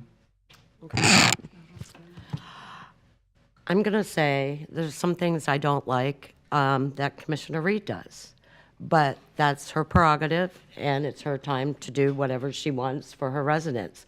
We do represent different residents.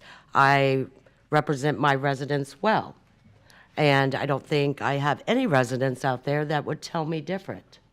Okay.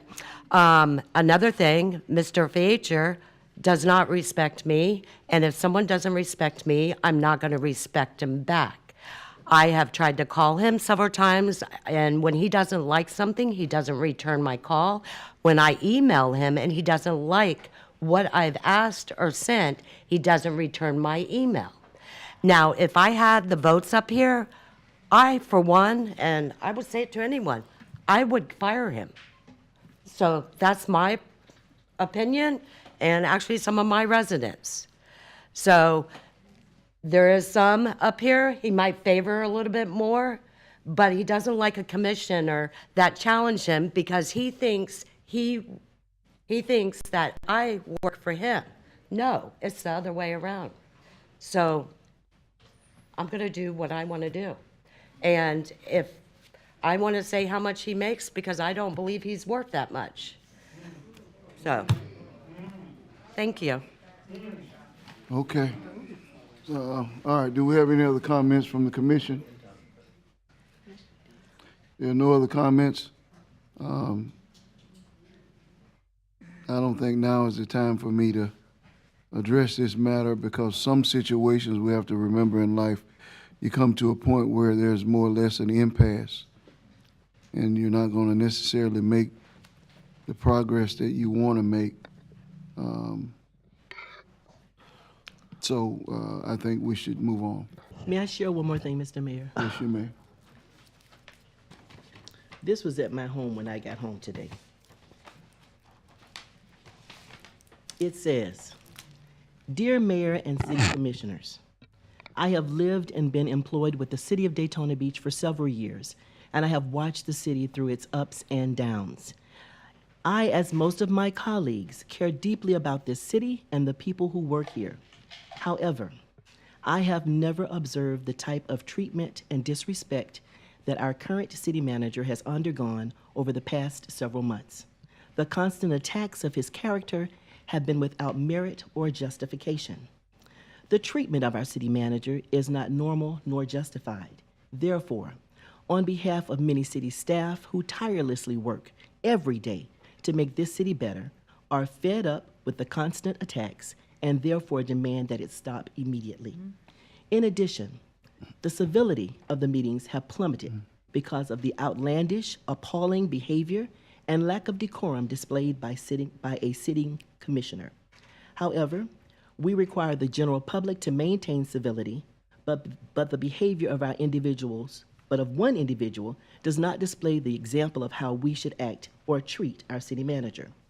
The constant barrage of insults hurled at our city manager during every commission meeting affects not only him, his family, city staff, and this community.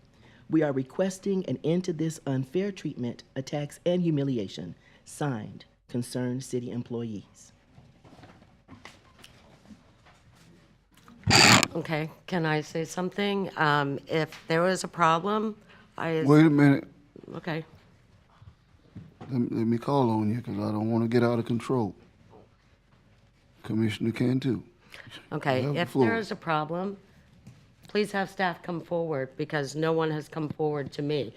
There might be a problem tonight regarding, and I think this is why it's coming out, because I am challenging a presentation, and I know some city staff and the manager does not like me challenging something that they're bringing back forward again. So I know exactly what's the games that are being played, and I'm not going to play the games. If I know something is affecting my residents and the health of my residents, and I know I have proof to back something out, and all my friends and relatives will tell you, I never put my name out there unless I can back it up. And I can back up what is coming forward. Okay. I think we need to have the workshop that Paula Reed suggested.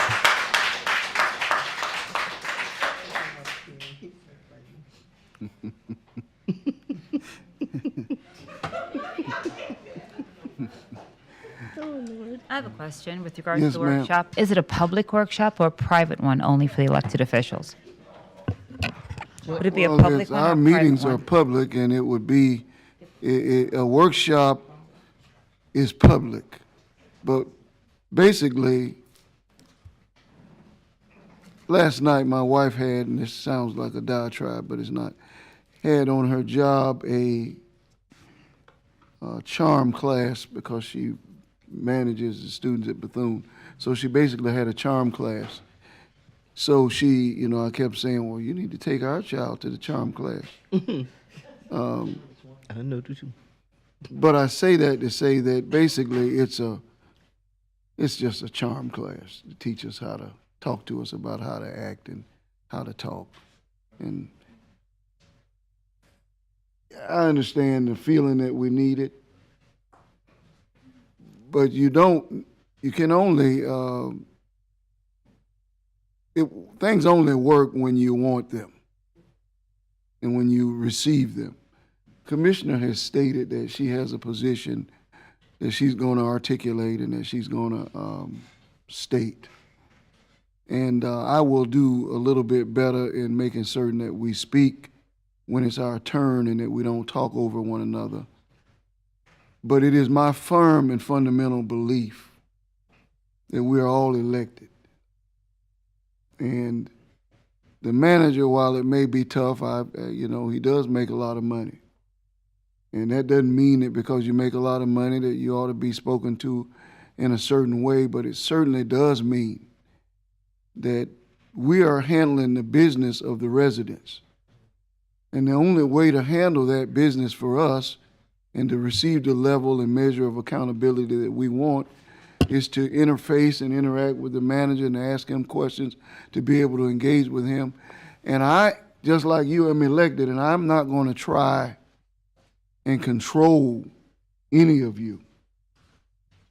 And I would that we would make certain that we try to find a way to be agreeable, and if there is certain elements or feelings that you have, that you all sit down and engage and work that out to the best of your ability. But that's not for me to coach either. I respect each of you, and I try to show that in each meeting and try to support you in ways. And a part of that respect is the respect that the people elected you. And because they elected you, they expect certain things of you, certain questions, and sometimes they're hard. Sometimes we don't like them. And I don't necessarily agree that it is, that, you know, and what the staff says about this being the hardest commission, you know, certainly not in my lifetime or in my elected experience. From my perspective, it's not, you know, that hard. But that's my perspective, you know, and so I say all of that to say that these are not my most succinct remarks because I didn't expect to have to engage in this conversation tonight. But I value what you said, Commissioner Reed. I believe wholeheartedly in civility and diplomacy in my personal life and try to do so from the dais, try to run a meeting where we respect each other. And I appreciate the fact that you want to see some change.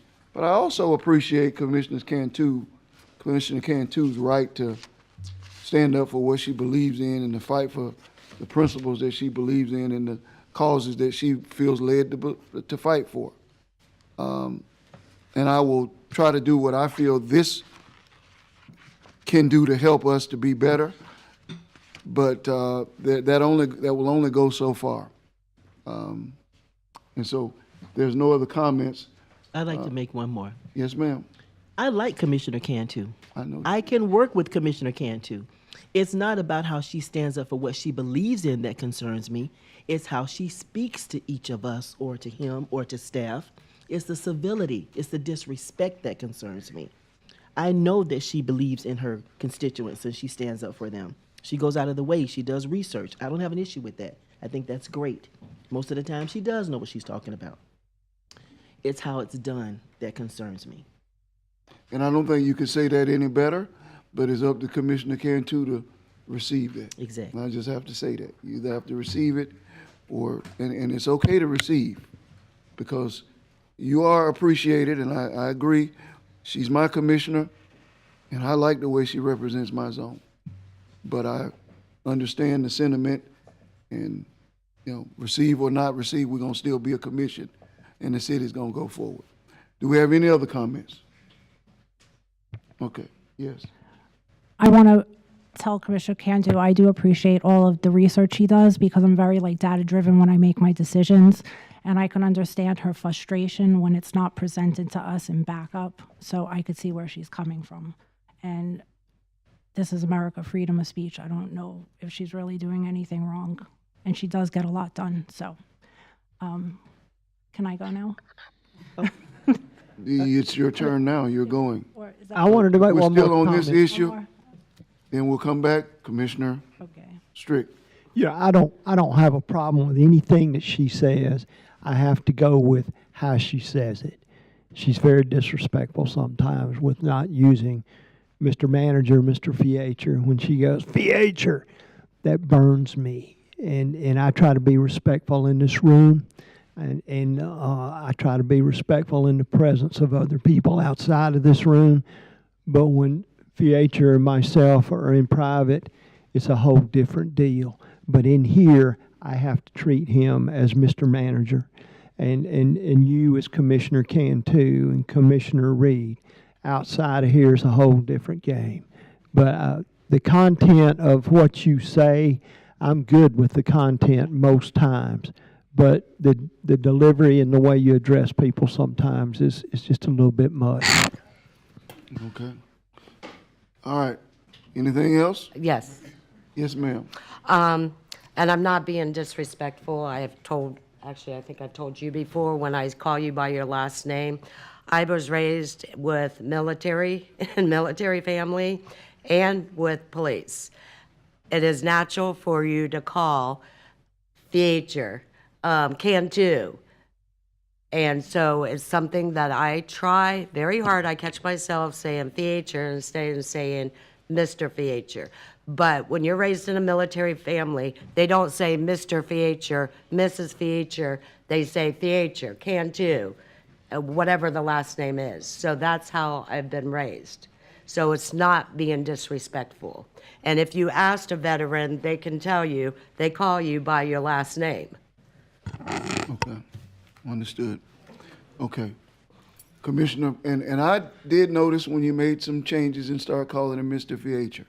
I did notice that in the effort to correct that. Commissioner Parrish? I just want to thank the city manager and his office, our public safety, public information officers, utilities, public works, and all the behind-scenes staff for the preparation before last week's Hurricane Helene. Luckily, we just had wind and rain, but with all the information that I received from the city and all the offices, I was able to relay it to my residents to give them a sense of security wherever I could if they needed information. So I'm happy about that. They were happy about that.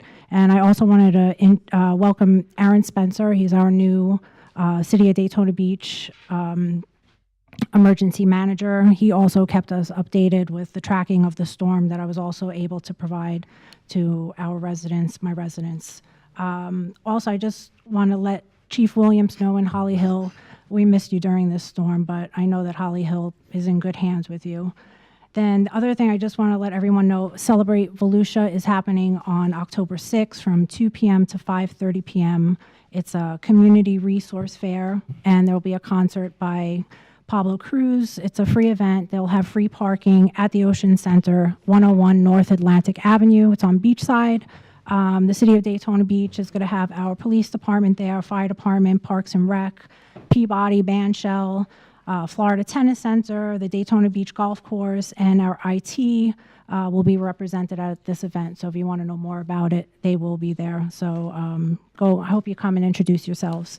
Also, I will be attending the joint community meeting tomorrow because part of my area also is behind there. So I've had some residents also contact me. So I'll be attending. And the other thing was, I guess, well, just our next public meeting, I don't know if it's going to be right at the Cherry Center, October 16th.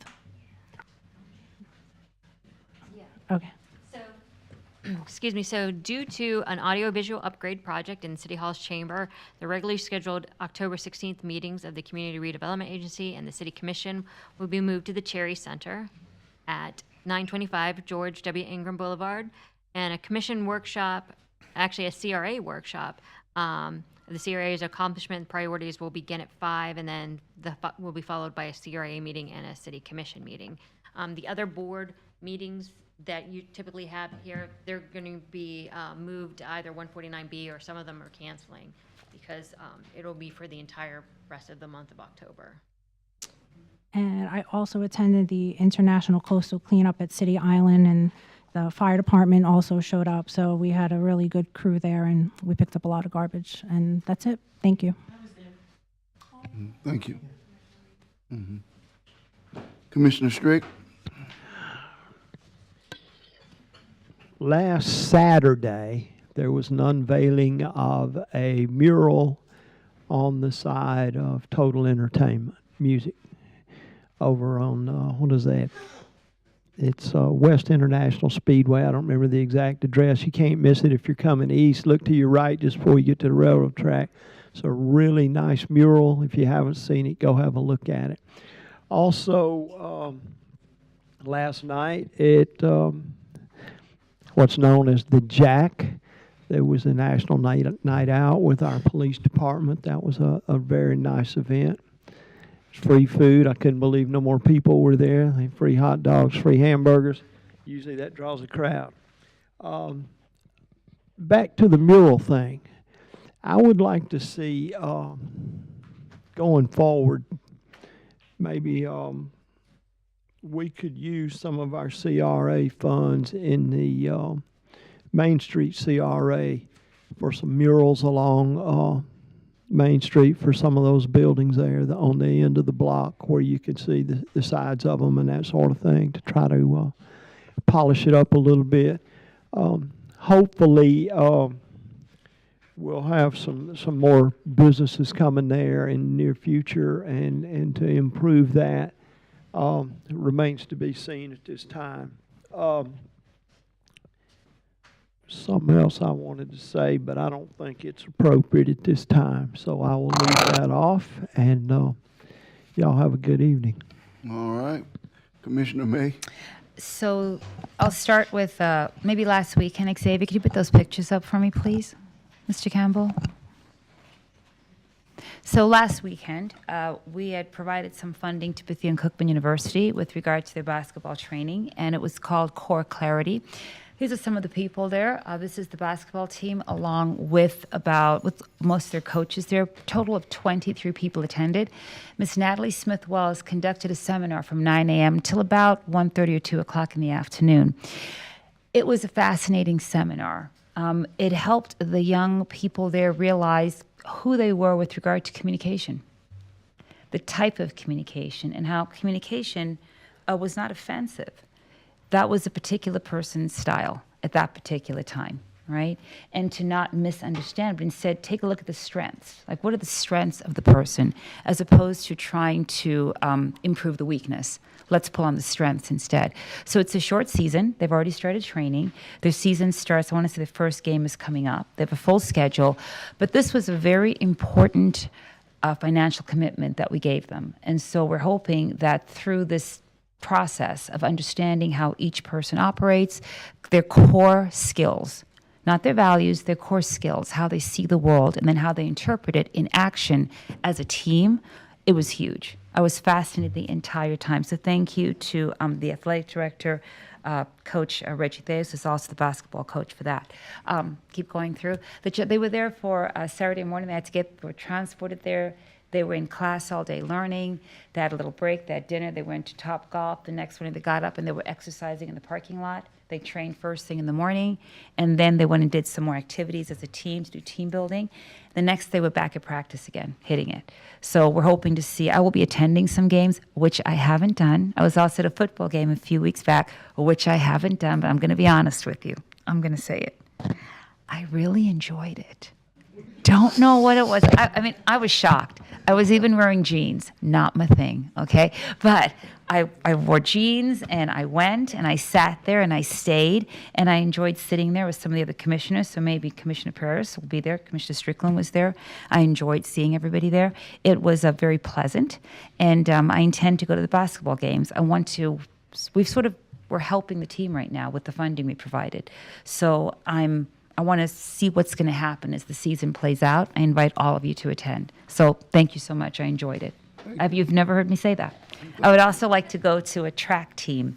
I've been to their practice, but I would like to go to a track club event because I like track. So the next thing is this. I'm also a board member of SMA. I truly believe in mental health. I was at the Volusia Recovery Alliance. I see that we are definitely becoming more of a community, not a community. We're becoming a governmental culture that supports recovery and that supports mental health and prevention. So we had our annual board meeting. I've been a board member for a little bit now. They had the annual board meeting. So if you look at the stats up here, a couple of things I want you to keep in mind is this. The two key areas that they're providing crisis services in is emergency screening, so that's like on-the-spot care, and crisis stabilization. That is their two highest numbers, 4,667 and 4,247. Okay, that's this past year. That's just in stabilization services. With regard to residential services, the numbers that jump out at me are the women assisting recovering mothers. Women assisting recovering mothers, 303 were served, as well as work release programs, 248 were served. With regard to their pharmacy and primary care, they are dispensing. They filled over 49,000 prescriptions, so people are taking their medications, all right? With regard to outpatient, the interesting number here is the psychiatric medication management. They're providing services to the tune of 9,388. So a lot of people are utilizing their services. On the next one, please. Okay, so they took in $93 million. They spent 89. The money's funded federally as well as state. And they also do some individual services as well. Next one. Sadly, interestingly, possibly we have a really big heart. Volusia County is one of the areas that provides a lot of service. So we have Merriam, we have Putnam, we have Citrus as well, that receive services, as well as DeLand and Flagler and St. Johns County. Volusia County, highest number so far served, which bears out with the domestic violence. That's why I wanted to know, was there some sort of connection between the two? By the numbers, we have served 37,844 clients in the past year. That's a lot of people that have come through. And what I don't like hearing, on the one hand, is that the numbers are growing. And the prediction is it will go up. I don't like hearing that. But on the other hand, we're also providing services to match. So as the psychological decline, the physiological health declines, biological changes happen even with age, we are supporting people through that in this community. But we just have to be aware that it actually does exist. It does exist here. I want to share some basic demographics with you, please, which were interesting to me. So the client demographics are 47% of the population, female, are utilizing services, 53 male. The racial background is 15% are black and 72% are white. 4% are multiracial and 9% are others. My question for that would be, can we, there are many people in all races who need help with mental health. And so trying to reach to them more in the various communities by letting people know these services do exist for everybody, right? The diagnosis, fascinating. 10% bipolar, 9% opioid use disorder, 14% depressive disorder, 7% alcohol use, 14% schizophrenia disorder, 3% cannabis use disorder, 15% other mental health disorders, 7% other substance use, different types, nicotine, etc., and 21% other with no diagnosis. So, it is a range. The interesting part is the schizophrenia, the other mental health, which could include generalized anxiety, depressive disorder, and bipolar, right? So the numbers they're doing their work. They get their funding. I went to an event called Who is Jay, which is at the Ocean Center, well attended. They're doing their work. They're raising their money. They're building facilities. The facilities are children, adults, seniors, families, women, men. So when they need support and they need something to be done, I'm always quite willing to help them. So that's my little update on what's been going on. Thank you so much. Thank you. Appreciate that. That's good. Commissioner Cantu? Yeah, I'm going to talk about what Commissioner Reed said.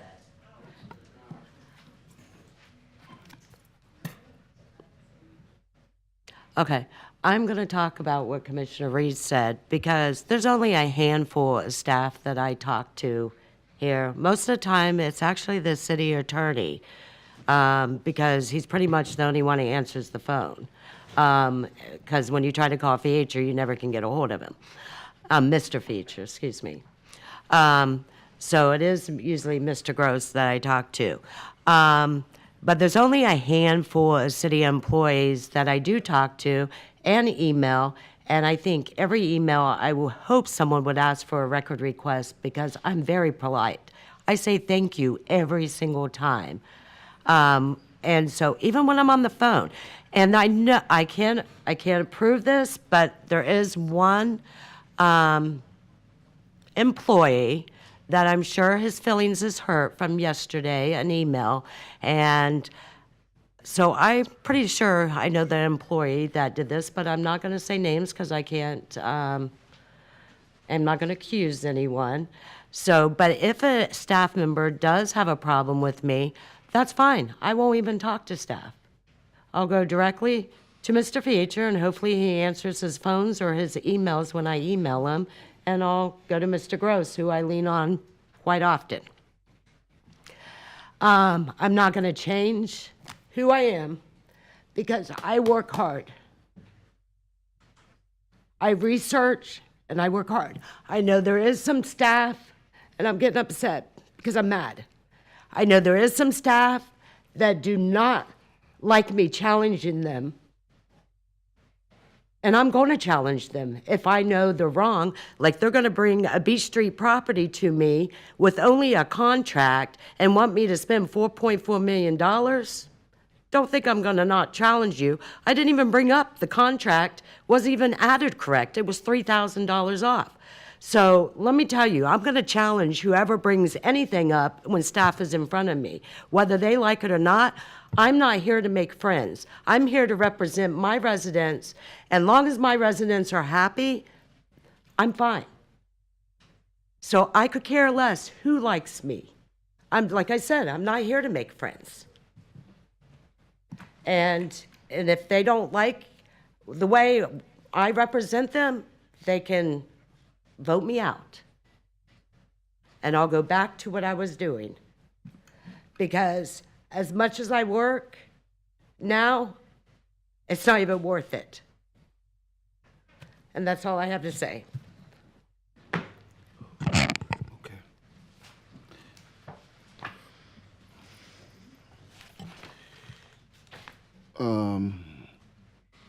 On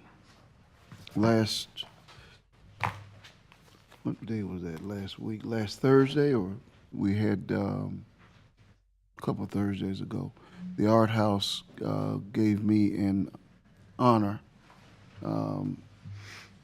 for contributions in the community supporting youth and my work here as mayor. And it was a great evening. I thank Commissioner May, Commissioner Henry, the city manager, and anyone else who was there that I might have missed. Who else? Commissioner Parrish, I'm sorry, for joining us.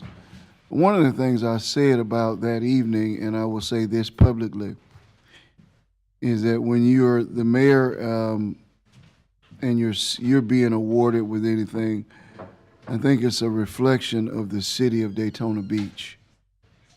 And the fact that we have supported art, we have supported young people.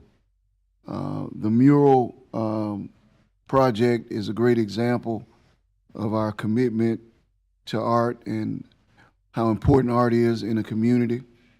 One of the things I tried to say that night was that it's important that we support art with children. They have hosted over 100,000 exhibits from children across this community. And one of the reasons that it's important to have art in schools is that art takes the edge off, and it promotes humanity and decency and culture and respect for others. And perhaps most importantly, I think that art encourages a sense of compassion in a community. And I firmly believe that this commission on a weekly basis does all that it can to promote compassion in the community, to support compassionate initiatives, to be a space and a place where we don't refer to one another as the other, but more or less as our brothers and our sisters, to see how we can together advance goodness and decency. And we don't always get it right, but I believe, and so I say all of this to say that I think that my receiving that award was a reflection of the work that we do as a community. And while it may not feel like that tonight because we have a certain sense of, frustration, but that frustration, I think, is a part of any family. And if you've ever been in a family, we grew up with 5 siblings, and I tell people all the time, that my mother's probably my biggest critic in this role. She can really dropped the hammer on me. But I know at the end of the day, I posted recently that it is amazing how a mother, no matter how old we are, can still love us like we're a newborn baby. Now that is a reassuring type of experience to have. So on one end, she's still spanking me at this age, but on the other hand, I know that if I need the nurturing to do the job and to do the work, it's still there.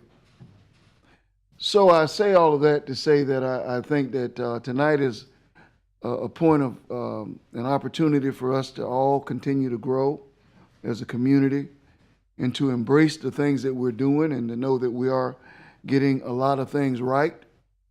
On last Sunday, I had the good fortune of joining the folks at Our Lady of Lourdes and Father Phil for the annual Blue Mass celebration, and where they expressed appreciation for first responders and showed them a lot of love and how much they are appreciated. Father Phil, as he always does, offered an amazing homily that I took away, and I will share and close my remarks with the way that what I took away from the homily. While I can't quote the scripture that he gave, the thing that I walked away with was a sense of, if you want to avoid indiscretions and a perpetual life of overbearing sin, problems. And he doesn't really seem to like to talk about that, because he said they get on him because he may not mention sin too much. But at any rate, if we want to avoid those 7, what one movie called the deadly sins, we ought to express a spirit of gratitude. And that is something that after that homily I have tried to express on a daily basis, beginning with the people that I live with and circling out to the people that I work for and with, to simply say that I am appreciative of living in a community that I was born in and with a community of people that I believe cares about the space that we live in. And I'm just grateful. And so that feeling of gratitude abates those other problems because you're too busy focused on how good you have it. It's the way I walked away from what I took away from the sermon. And I'm the child and grandchild of preachers. So preaching resonates with me more than probably anything else. So I walked away with this overbearing sense of gratitude for the place that I live and the people that I live with, and that includes all of you. While it might not feel like it tonight, Daytona Beach is a great place, and the 6 of you do great work, and the staff does great work. And we have one calling,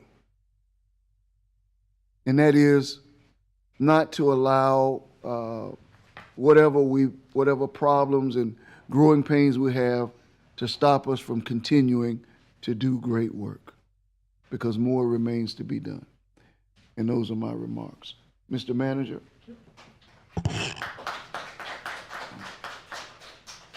One announcement, the Master Domain Church of God in Christ is hosting a Get Right Monday, Operation Safe Surrender, October the 7th, 8 a.m. to 4 p.m.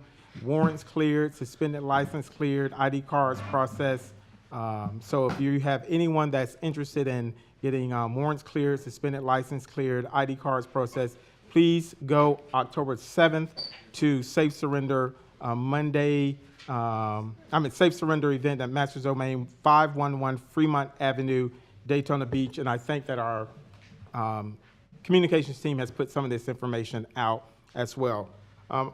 For my comments, before I get into the presentation, I just want to say that I have been in public service since 2001. It's been my only full-fledged career serving the public, being aware that in my role as a city administrator, after 6 months of serving in leisure services, the city manager of Winter Haven saw value in the work that I did and brought me to City Hall. So 2001, after 6 months, I knew that every 2 weeks, the possibility of someone terminating me was possible, and I still kept doing it. My dedication to transforming the lives of individuals and communities will not change. It will never change. My desire is to be a public servant. I just so happen to work in probably the best community in the world, Daytona Beach. And when the time comes that this community, elected officials, no longer see my service of value, I will transition. But I promise you that as long as I sit in this seat, you won't get 100%. You'll get 110%. From a Little League football game, to a board meeting, to handing out food, to riding a bicycle. It ain't gonna change. I respect every elected official up here, whether you agree with me or disagree with me. It is not my job to get upset when you have a difference of opinion. My role as the Chief Administrative Officer is to execute your policy, to push your vision, your goals, and objectives forward. And if I don't do that, you share that with me. And so I don't mind when people disagree or say things to me. I've heard that since 2001. My family knows that this is my calling. My wife knows this is my calling. When they wrote bad things in the paper in Winter Haven and my son was sitting in a middle school class reading that, he knew this was my calling. And when people picked on him, he wanted to fight them. I said, but this is an honorable job. I'm grateful for my pay. I'm honored I get that pay. But some of that pay goes back to a $25,000 endowment for scholarships that I pay out of that salary for students who come from single-parent homes. Money comes out of that pay that I take and give back to scholarships to students at Polk State College. So yes, I'm grateful because I'm able to get that out of my personal money. I signed up on a contract over 3 years ago. I didn't ask for anything more or anything less. The commissioners approved it, and that's what I received. The only person up here, there are 2 people up here, or 3, but the only commissioner that's still on this commission that did not vote for that is Commissioner May. However, Commissioner May has had numerous conversations with me to understand my role and what her expectations are of me. And I think our relationship has got much better now that she understands what I need to do and I understand what she expects. But I haven't asked for any additional funds or any additional raises. And I promise you, Commissioner Cantu, if you have the desire to try to work with me, I don't have a problem working with you, and I will. But I want you all to understand that I know that every single 2 weeks, when I come up here, a vote can take place, and me and my wife will have to find something else that may not be in this community. I work at the pleasure of you as elected officials. And when the majority of you say that you no longer need my service, you ask the people in Winter Haven, you read every article that they wrote in Winter Haven, it'll tell you, the only thing I said to them was when one door closes, another one will open. But I don't want to leave here.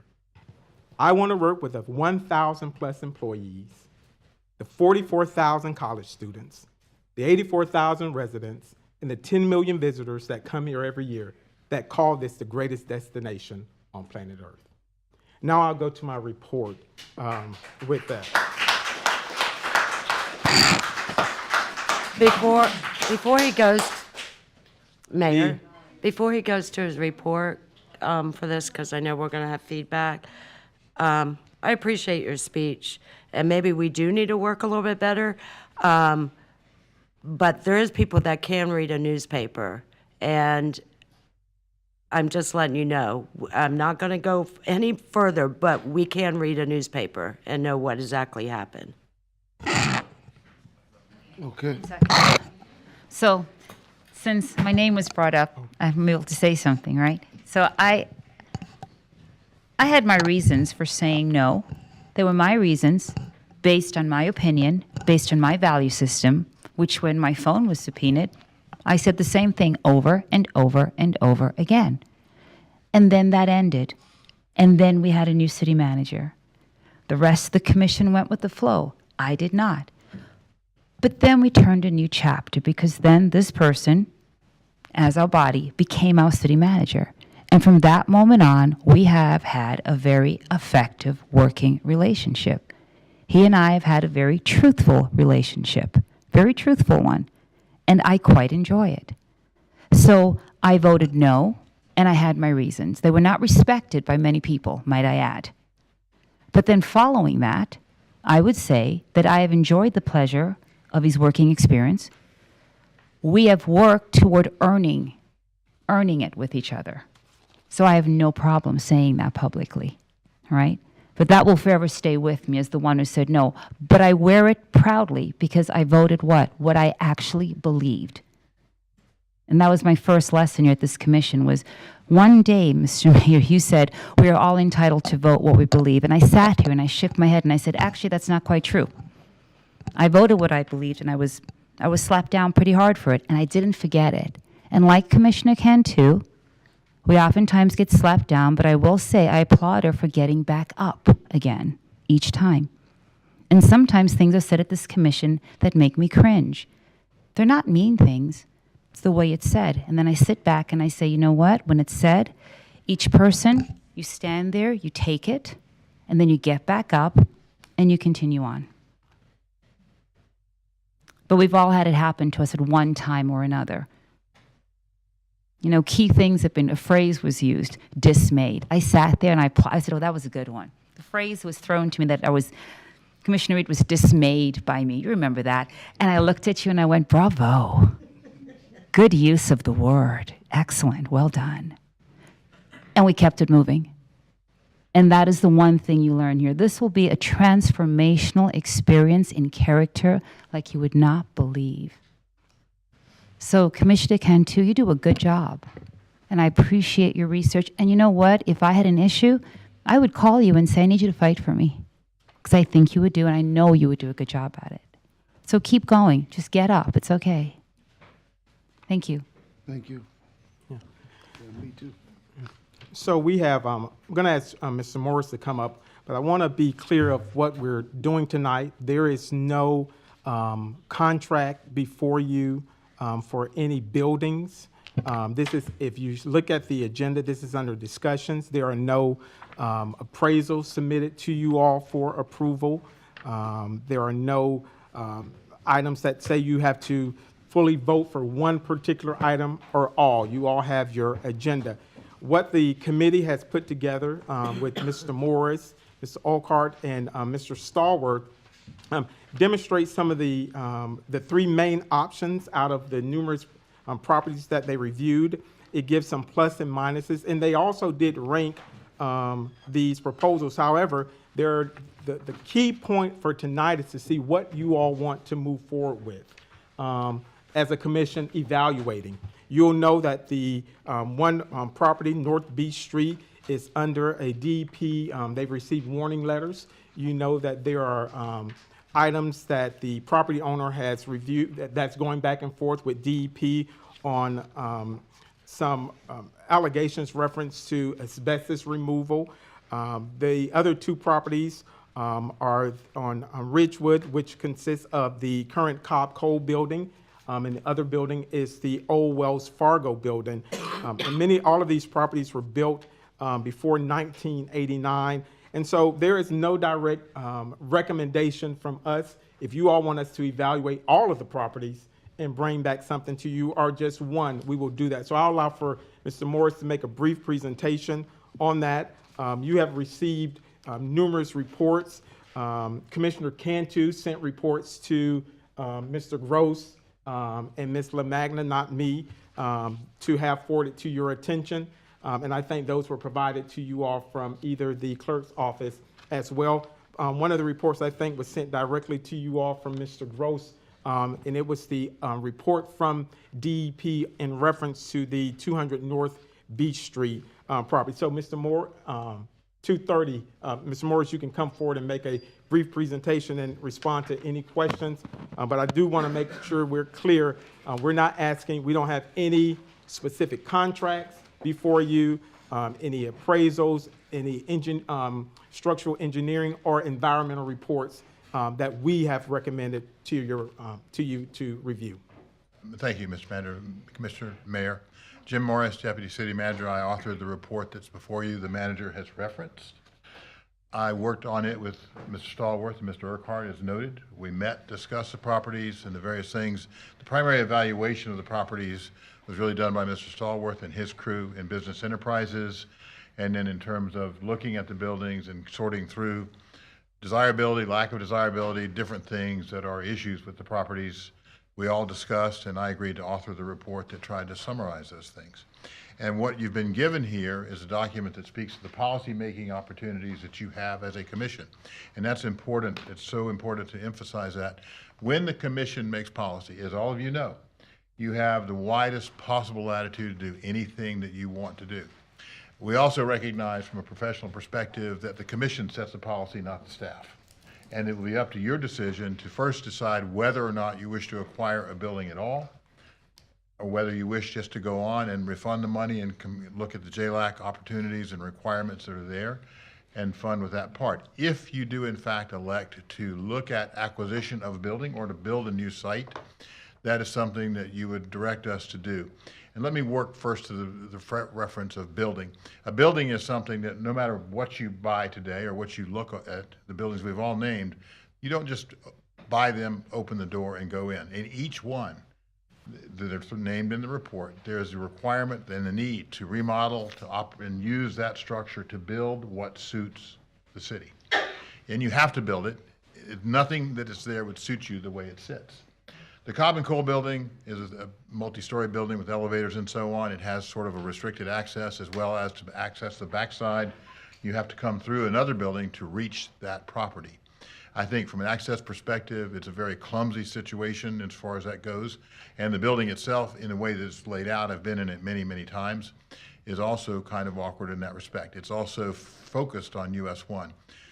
If you look at the Wells Fargo building, it's further north. It's on a slope. The highway, as you know, slopes away as you go away from the crown of 92 and ISB, or rather Ridgewood and ISB.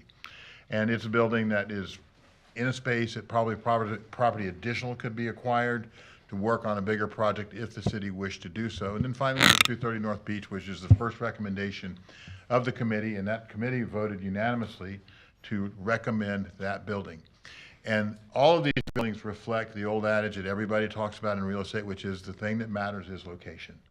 Location is always important. A factor that's been something that's been discussed a lot, but really isn't something that is a gigantic thing from the standpoint of day-to-day operation, is asbestos in any structure. Structures have asbestos. The city's got an active demolition program, and I know that you know about that. And in demolition, when we have a property that has asbestos in it, when the city's taken possession of it to have it removed, if there is asbestos, we typically will get a report from a company to remove the asbestos. It's referred to as remediation. The company comes in with qualified providers. They do the work to remove the material that is considered to be friable. There's friable and non-friable. Basically, if you look up the word friable, it means crumbly. And the reason asbestos is dangerous when it's loose is that it affects the linings of our body that really contains our lungs, heart, and everything else. It has an effect of causing cancer. That's mesothelioma that you've heard so much about. And it is something that's a real threat, and it has to be managed as it's removed from buildings that may have it in it.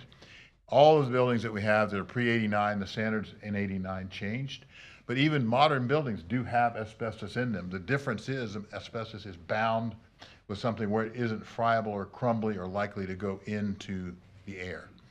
But the threshold question is, you've got funds on hand that were paid for building permits.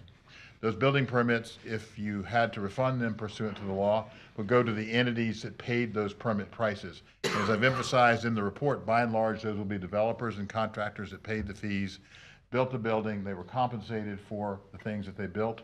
That was, the permit cost was incorporated in that, and they've gone on, taken their income from that, and the people that have consumed the buildings or used the buildings are there. From a refund perspective, it's our belief that the refunds would go to the people that already have sold their buildings and been paid for the work that they did. If you look at whether or not there is a need for new construction, I know there's been a debate in respect to new city halls and how to handle the growing requirements that we have as a city that's grown. And certainly this city has grown remarkably in the last 8 to 10 years. It's been on a steady trend. And, you know, just as an aside, last meeting I mentioned to Mayor Henry, how long have I been watching you do this being on the commission? Mayor Henry has overseen an upward trend in Daytona Beach that looks like the flight of a jet in terms of the curve upward and the things that have occurred in the city, and made it a much more balanced economic place.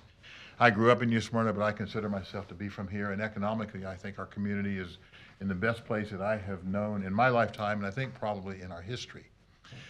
As we go to work on things, we've got additional city staff that need to be in place. You've got code issues.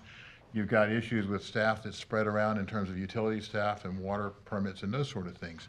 So having the ability to have a concentrated structure where you could have one stop for permitting, which would be the work of permits and licensing, but also dealing with the water meters and so on, if there's room to do that, that's also advantageous. When you look at Beach Street, I'm from New Smyrna, and at my age, there were no shopping centers in New Smyrna. There weren't any in Daytona either. Beach Street was the shopping area of the eastern part of Volusia County. With shopping centers and other things, Beach Street declined, and shopping centers moved west and took this business with them.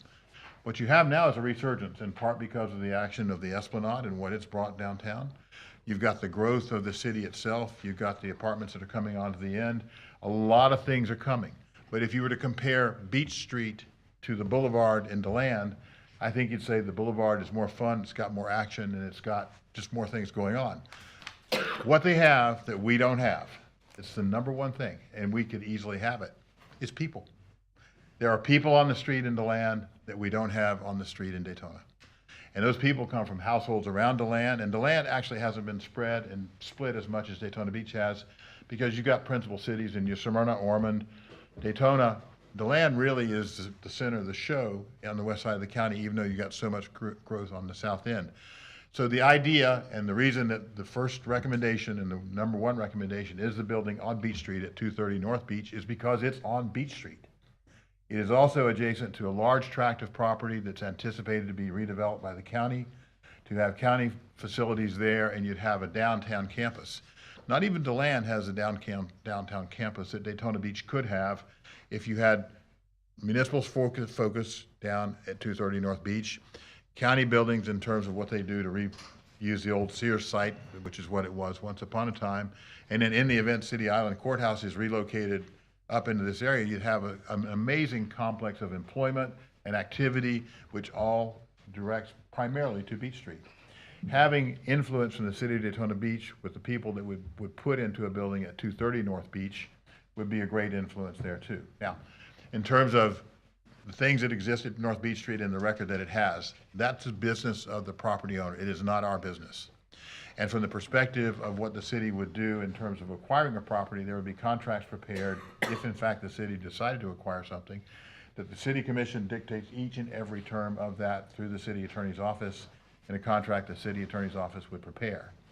Now, I've spoken to some of the terms and provisions in the document that I've written, and let's talk for a moment about my qualification to write that. I've got degrees in public administration, planning, law, worked construction to get through school. All the things that have been done, I spent my life doing real estate related work. I don't practice law anymore. When I came to work for the city of Daytona Beach, I had agreed with Mr. Chisholm I would not do that, and in fact, I wrote a letter to him, and it's in my record saying that I would not practice law. I don't practice law now. This report is not an exercise in the practice of law. It's an analytical report to address the things that are factors and an understanding of public policy that the City Commission establishes the policy. The threshold question of policy being, do you want to acquire anything? If you said, we do want to acquire something, but we don't know what, or we want to do something, but we don't know what, we want to be able to evaluate those things. And in the event that you decided to do that, there's criteria laid out in the report, and there's certainly other things that can be discussed that the commission would collectively consider in deciding which direction to go. So as the manager pointed out, the report doesn't say go here or go there. It simply tells you what Mr. Stallworth, Mr. Urquhart, and I think of the buildings we evaluated would be the best choices from those. I also pointed out those were not the only choices, but when we discussed the reason these were the ones, Mr. Stallworth in particular said other properties that they looked at, he really did not think, they did not think were especially well suited. Mr. Urquhart's group would be the entity that primarily occupies 230 North Beach. He is the person through his office that deals with asbestos problems day after day after day. And as I said, those problems have to be dealt with by the current property owner, not by the city of Daytona Beach. And just like any other site, I referenced the site that we had that was land over on the beach site that was cleaned up. It's a usable, marketable site now, but it wasn't when the city acquired it, which the city acquired it for other purposes. So everything that we have is manageable and doable if the commission elects that it wants to undertake the task of acquiring something or building something fresh. In any event, you're building no matter what, whether you take an existing building and remodel it, or you take a raw piece of land and you do that. When you get to raw land, I would point out the cost that you would expect to have between $1.5 and $2 million is the best estimate or guess, given what market prices are, that you'd start with a raw piece of land if you could find something that would work. There's actually a couple of pieces nearby, the old Dunn lumber site, which is cleared, and I think is all clean environmentally. It's a low property.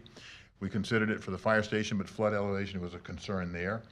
And I'm sure there are other sites that we can think of that possibly could work if the city said it wanted to build a brand new structure and perhaps a bigger structure. But when you do that, I've also offered a comparison in the report of the price of new construction against taking existing construction and reworking it. Those prices were given to me by Mr. Urquhart from the standpoint of the permit prices that they have seen for new commercial construction in Daytona Beach. That's where the range came from. The number to get the range was to take the square footage of each of the buildings in the report and simply multiply it by the range of those costs. So it's nothing, it's just taking existing factors. It's not a defined report saying something would cost exactly that, but that's to give you some idea of the range of things so you understand how big or small a problem can be. And again, the issue always with real estate is the location and what is the best to use in terms of what you're going to do in terms of public policy. And I do think an overriding policy concern for the commission should be, but it's up to you to decide, is a positive influence that you can put into Beach Street by having city personnel, business being done with city personnel, and the offshoot of business that goes up and down Beach Street to do the things that people do, having lunch, shopping, and so on, and take it a step closer to restoring Beach Street to another version of what it once was. And what it once was a commercial hub that people were drawn here from Ormond to New Smyrna to come and do their shopping and do their business here. Daytona Beach can do that, and Daytona Beach now, compared to the time I'm speaking about, I think is probably roughly 5 times the size it was then. So Beach Street has a population near enough to it to use it and benefit. But first things first, the commission should decide whether it wants to acquire anything to use those funds, or do you want to surrender the funds back as required by law under JLAC and let the money, if it's going to be spent at some time, come from the general fund versus the funds that you have on hand. I think that covers about what I've said. You've all seen the report. Crazy, the last part. Yes, sir. Commissioner Strickland. Can we get an evaluation of all 3 buildings? An appraisal, we certainly could. We haven't gotten anything other than the asking price, and that's all that's in the report. The asking prices are cited in there. An evaluation from the standpoint of structural, yes, we can. Appraisal, yes, we can. Anything that you want, we can get. Well, I think we need all the information we can get on all 3 buildings so that we can make a reasonably good decision. So let me jump back to the policy question for just a minute. So the commission could certainly say that's what it wants to do, compare all of those, but have better, more specific data than you currently have. And the data that I've used, as I've explained, is very general and broad to try and give you a silhouette of the issue. In terms of appraisals, we can do that. We've done that with land acquisition. We did a lot of that down on Beach Street when we were getting the property freed up from the state to have land released. From the standpoint of structural concerns, there's engineers that are qualified to do that work. From the standpoint of traffic and accessibility, there's traffic engineers that can give you a blow-by-blow description of how each property works, the ratios of parking and that sort of thing. Those things are all possible to be done. And if that's what you wanted to do, we certainly could do that if that's the commission's direction. Yes, I have I'll try to be quick, but we already have an appraisal for the Beach Street property. I found that last time they brought it back to us, which we'll pay an over the price on that. So I don't know why that wasn't in our backup before. Also, you do have the survey for the asbestos as well, and I'm not going to get into a lot about this asbestos and 230 Beach Street, because I have done days and days and hours with this audit when we found out that I wasn't aware we were in an audit, and with this Beach Street property. And just for the record, when that originally was brought to us, I'm actually the one that turned it into DEP.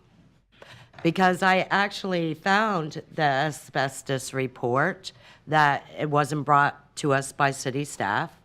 And after Mr. Cashbear kept sending emails to us saying Flagler, Volusia County, what is it called?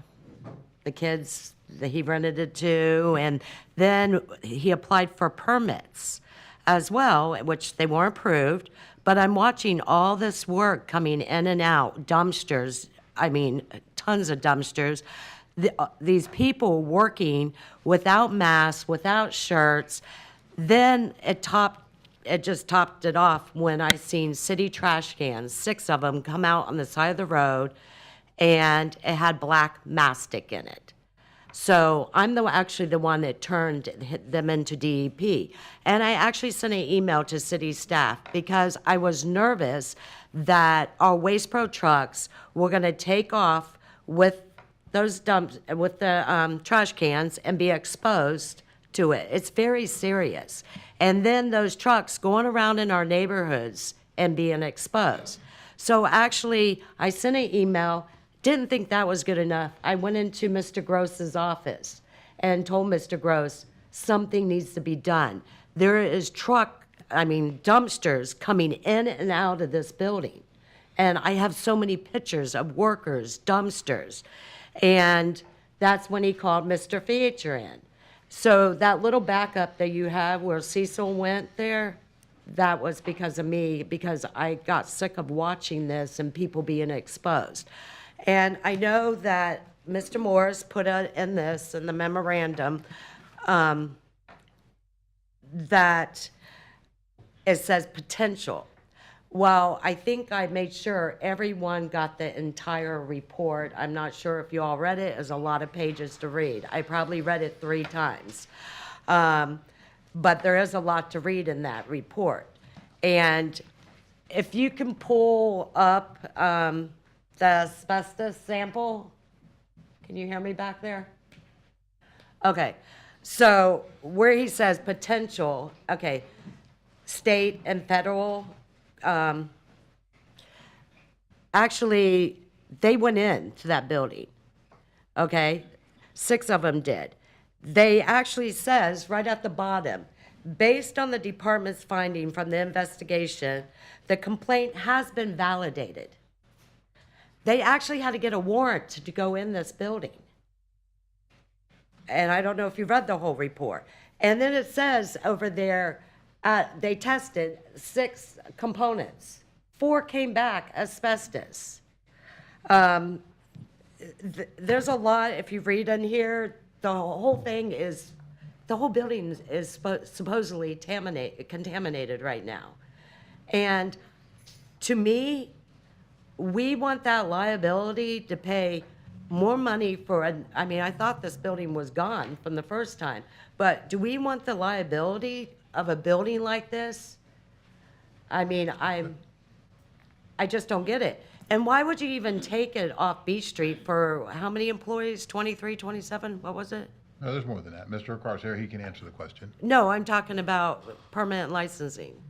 Mr. Urquhart is present, he can answer your Okay, question. well, I think it's a 23 or 27. Why would you even take it off the tax roll? Prime property over there on B Street. I mean, it doesn't even make any sense to me. But I'm not going to get into this because I have talked about this till I'm blue, but there's a serious problem in there.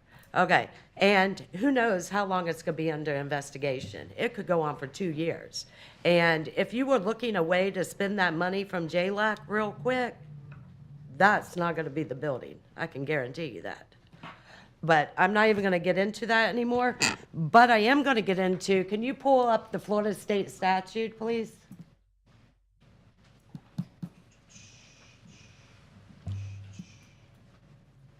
Okay. So we are under an audit, and that's the Florida statute. And if you read that, it nowhere states, and it's pretty plain English because some of them are not, it clearly states not one time can you purchase property with excess funds. And I can tell you something. Everyone knows I have connections in Tallahassee. I know a lot of people. I have talked to 2 state senators. I talked to 3 House? Okay, and the Senate has their, which I'm sure Mayor Henry knows, the Senate has their own team of lawyers, and the House has their own team of lawyers. Okay, that's where the Senate goes and the House goes when they have questions. Okay, they can give me advice, but they can't write this in writing because the municipalities have our own attorney. And our own attorney is supposed to interpret that law. Okay, and I know he's been saying it, but I'm not sure everybody has really followed what he has said.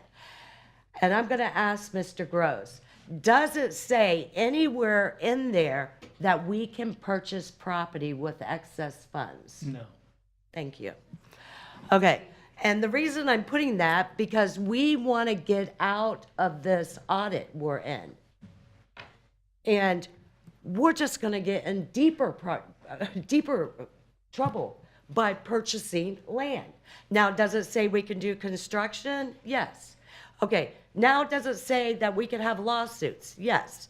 If we misuse this money and don't get rid of this excess funds, sorry, I'm tired, but we can have lawsuits. So I can see, I'm just going to name some developers. Minto, I know we've had problems with them suing us. Lennar suing us. Even a resident. We could have residents sue us that have asked, that applied for permits. So we shouldn't even be talking about buying any property at all, unless we want to be in more trouble. So it states, Mr. Gross, tell us what this law states that we can do with this excess funds. Yeah, we talked about this earlier during the workshop, and what we're talking about here is what I've referred to as the excess fund balance, which is the amount of money that's in the account that exceeds the prior 4 fiscal years' average operating budget. That's the excess fund balance. You can only do, the express language of the statute says you can only do 2 things with it. One is rebate, reduce building permit fees. That would include rebate or reduce. That's one thing. Or pay for the construction of a building or structure that houses a local government's building code enforcement agency or their training grounds. So it's construction of a building that we're talking about. We had this discussion at the time of the workshop. The question was raised, well, would that include renovation? The safest thing to say is that it would include the construction of a building, ground up. Would it include renovation? the plain language says construction of a building.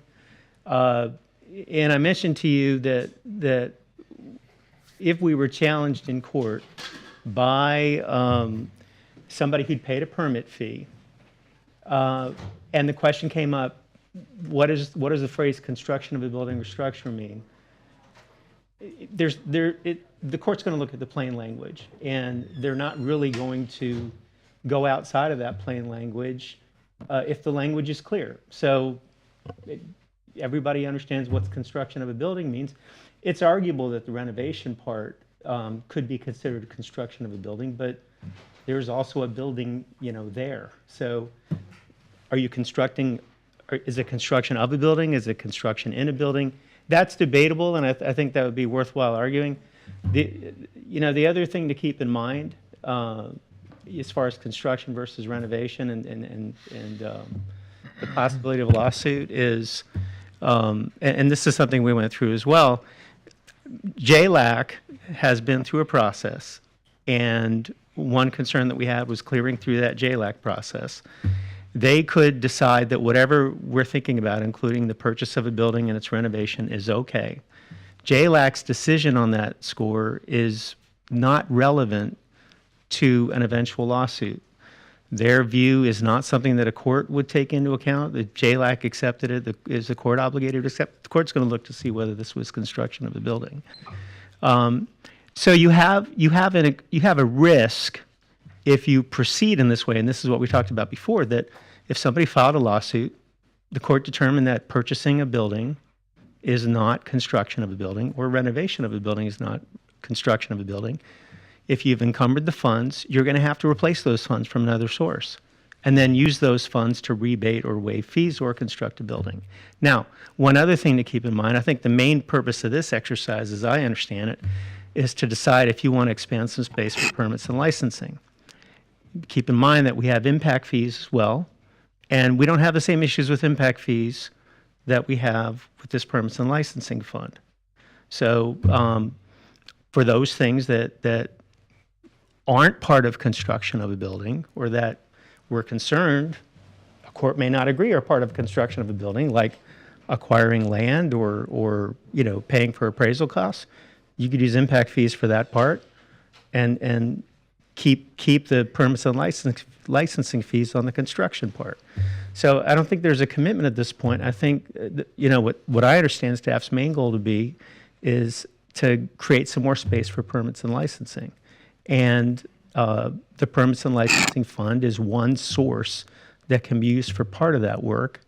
Impact fees are another source. So okay. So in other words, you believe that there's a way around to finagle around and spend the money appropriately in this building either way, on this parcel? I think that to the extent that and I haven't looked at the breakdown of the budget, but to the extent that they're talking about doing renovation work, I think it's arguable. I think there's still some risk at that point that you wouldn't have if you were talking about constructing a building from ground up. But you're talking about renovation. There are here's the problem. The statute doesn't define the term constructing. Other places in the building code, the word construction is used in a way that includes renovation and repair. There's also other places in the statute where the statute says construction, comma, renovation, comma, repair. So in the one sense, when it says construction includes it, okay, well, we would include it. We would say it includes it.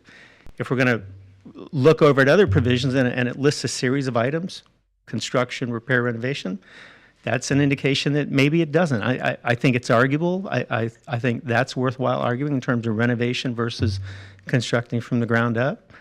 But I don't have a sure answer for you on that. So if you bought the building and tore the building down and constructed it from the ground up, the construction cost would clearly be something that you could use the permits and licensing fees for. But you would have to buy the building out of impact fees. You cannot buy the building out of, correct. Well, and what I'm sorry, what I told you during the workshop is there is some argument that I think some might try to make that a court would look. Here's the thing with the idea of the legislature saying what it said. You can use it to construct a building. And I think staff struggle is it's so much more expensive to construct a building than to buy the land and rehab it. What possible purpose could the legislature have had in saying constructing a building? Surely the legislature must have meant constructing or purchasing. But in court, when you're talking about interpreting a statute, the court's first going to look at the plain language. Only if the language isn't plain will the court look at other indications of legislative intent. I went through the legislative history. I didn't find anything that would support the idea that it would include some of those other things. I told you why things like renovating, and this is something we covered during the workshop, would also be included, because in some instances in the statute, the word construction seems to include renovation. The purchase of land, you know, I would have doubts that we would win that argument in court. Since I'm not finished. Can I finish one other thing with this? JLAC, I know I've heard some comments as well that, oh, we submitted this to JLAC. JLAC is saying that we're going to purchase this. JLAC is not going to respond to us to tell us if we're correct or not. Okay. Just so everybody's clear. And the rumor is going around, oh, we're going to have to give this back to the state. There's nothing there that says that. Now, we have to, if we do something that is, and right now we're under an audit, and we shouldn't be under, because we've been under it quite a long time. But then we need to get out of it. But if we're going to set and do something that the state law does not allow us, we have to expect the worst from JLAC, I mean, from the state. And when the state law is that clear, it does not state you can purchase any property. And I think Commissioner Strickland, I would like to see appraisals in all the buildings and everything, but I can tell you personally, I will not approve that Beach Street building. And that's probably going to be under investigation for quite a while. I know you said. Can I ask my I know you question? said when a law is that clear, but the law is not clear. Hold. Oh, I'm sorry. I'll come back to you. Commissioner Strickland? Can't we get clarification from the state since they want to continue to interfere in home rule? There's a right of a lawsuit that the statute gives to any private party to sue under this. There is no clarification that we could get from like the state legislature or anything else that would be meaningful. We're not going to get that. It would be an issue decided in court. So the state can continue to do things that, in my opinion, interfere in our home rule, but the only way we can get clarification on it is to go ahead and do something and end up in court getting sued or whatever, which is, it's ridiculous. I can't tell you that I'm sorry. I can't tell you that a lawsuit is likely, unlike other cases that we face. And you know, we've had many shade meetings recently on different types of lawsuits. A lot of lawsuits. Under various federal laws, the winner automatically gets attorney's fees, right? This isn't one of those statutes. Now, presumably that ratchets down the likelihood that you're going to be sued, because it's not automatic that you get attorney's fees. But it's an exposure that you have, and it's something that you need to understand that you have if you proceed that way. But of course, you could adjust that by applying some impact fees toward those costs that represent the biggest exposure. So you have that, and that's available to you. If we build a parking garage, would that be a part of it? Huh? That's my point. We build a parking garage, right? It's part of their parking. So we can't build a parking garage. That's all I'm asking. Well, that's an important, that's a very important thing that we would have down there is a parking garage.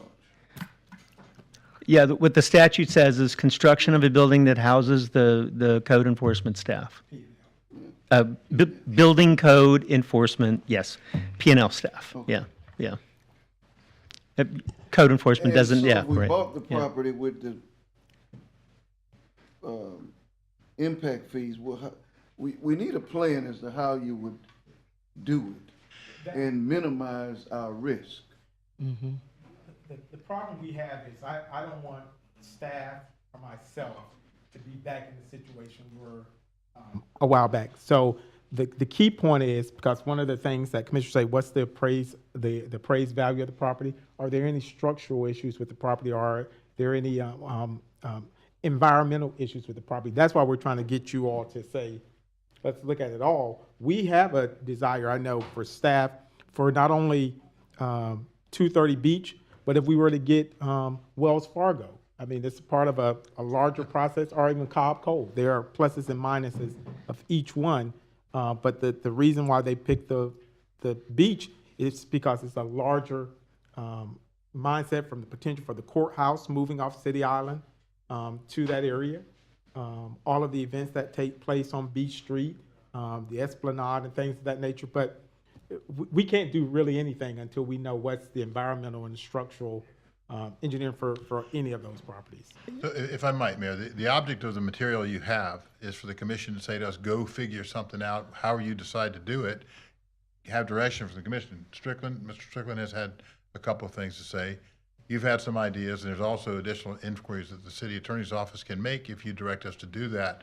It isn't as if you have to say, I'm going to either do everything today or nothing.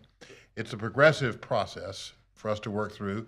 I think the debate exposes the concerns that you necessarily should have, and I think those things can be answered if you direct it. All right, you're directed. I'm pretty sure the commission is going to agree.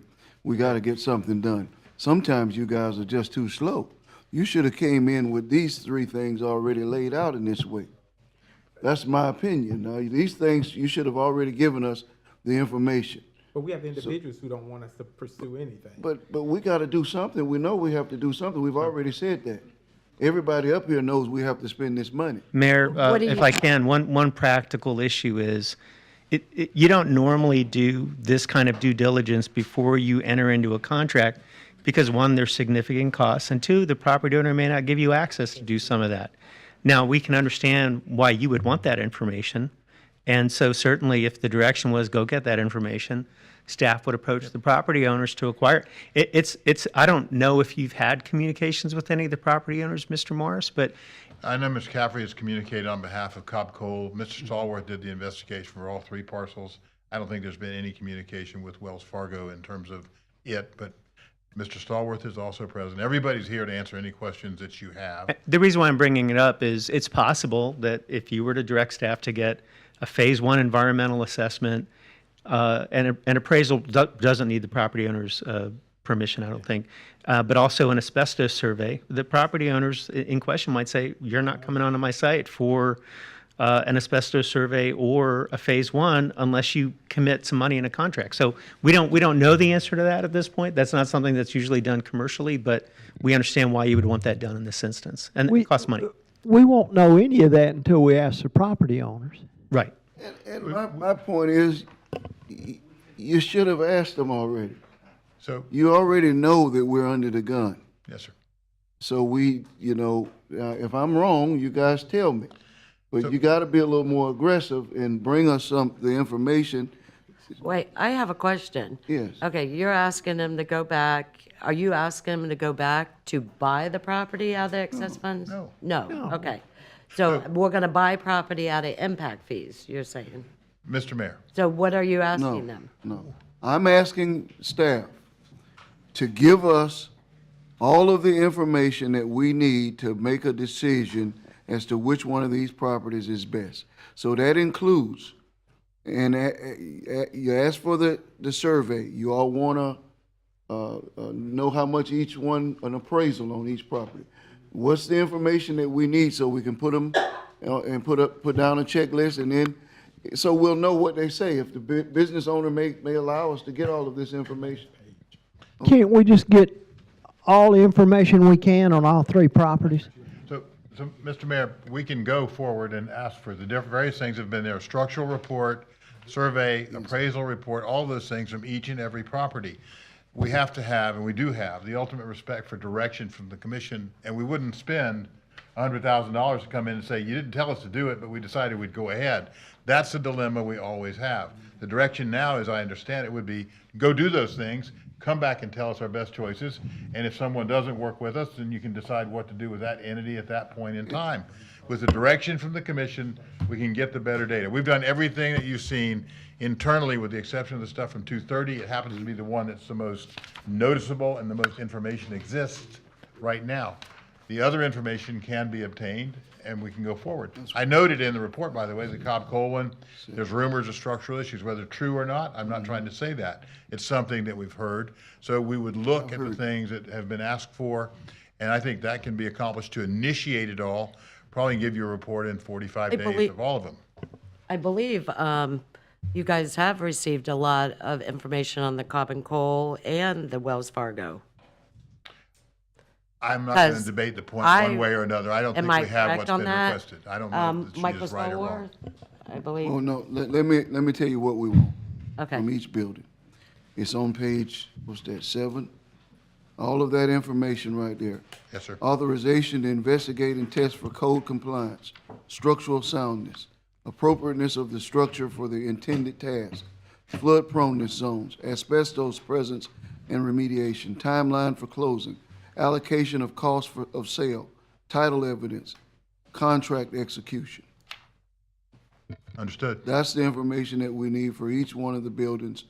And I would say a plan for how each building would be purchased, with giving us a minimum amount of risk. Understood. Because it sounds as though even 230 can be purchased and we have a minimal amount of risk to ourselves if we're sued.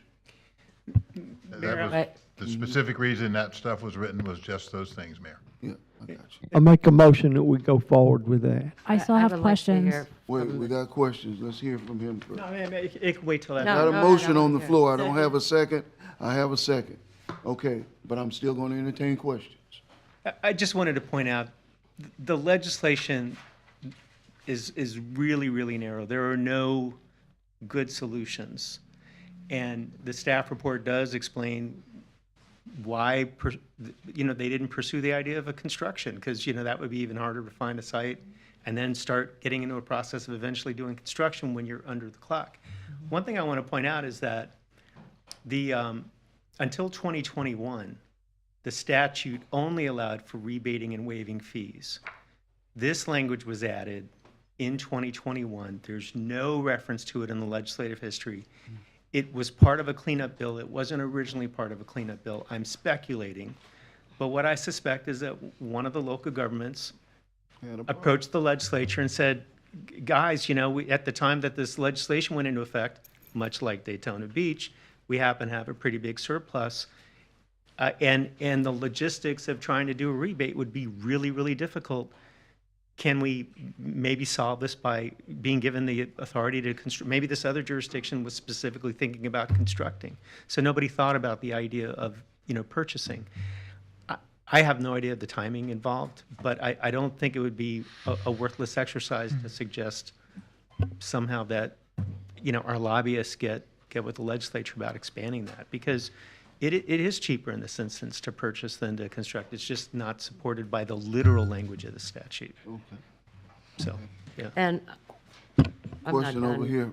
Oh, you have a question? You had a question? I just want clarification, because Commissioner Cantu showed us the statute. Ben said that we're not allowed to purchase anything, and now we're discussing purchasing something. Am I not? I know, but you're saying at impact fees. I understand that, but I don't think. There's not a commitment at this point as to the source of funding. Well, how much do we have in impact fees? We're making this decision to buy something on impact fees. We don't even. You're not making a decision. You're giving staff direction. I need to give direction on something if I know how much impact fees we have. If that money has to come out of general funds, then I'm not okay with that. So how are we going to make a decision what direction to give you guys if I don't have all the information? I think there's $9 million in impact fees. You think? I got that figure kind of recently. Okay. But we're not making a decision. I understand, but we have to give people direction on what to do, right? But if we can't spend this permit and licensing fees money on the entire project, then this money is going to have to come out of impact fees. Am I correct on that? Purchasing the property? From the perspective of what we will bring back, we'll bring back the mix of available funds in all things that have been referenced here tonight. It will be itemized, written, and you'll have that information. This is a report to give you an opportunity to take direction, not to make a final decision. And with what you're doing now, you're giving us that direction. Okay. So then my next question is, that 230 North Beach Street, there was an additional building that was next to it, and this is the building that they were going to demolish. Why are they demolishing it? Because that wasn't brought up anywhere, but then I read it somewhere. So I would like to know about that. What Casare told me when I heard that he was about to demolish that, he wanted to demolish it in order to have a driveway that went to Beach Street. I told him I thought it was very unlikely he would get a permit to have a driveway that came out to Beach Street if they tore down that building. Okay, so that And building's staying? Is that going to be He part so of it? far has not torn it down. It's within his paragraph. I'm not having any conversations with him or returning phone calls or anything. This has been written without any conversation And with all of then them. my last question is, if something does come back to us, how it's going to be utilized? Like what? We have a part of it. utilization plan preliminarily anyway. That can all be in the I would report like and to you'll see have that it. if Yes, that's ma'am. possible. That was it. Okay. We have a motion on the floor in a second. I'm not done. I'm coming back to you. Okay, Where we were- so I know you have a motion on the floor. I want to know exactly what the motion is that I haven't heard the exact motion. All I heard is what you said, to come back with those three, just to give us information on all three properties, correct? All of this information That you mentioned, okay. and a potential prescription for purchasing.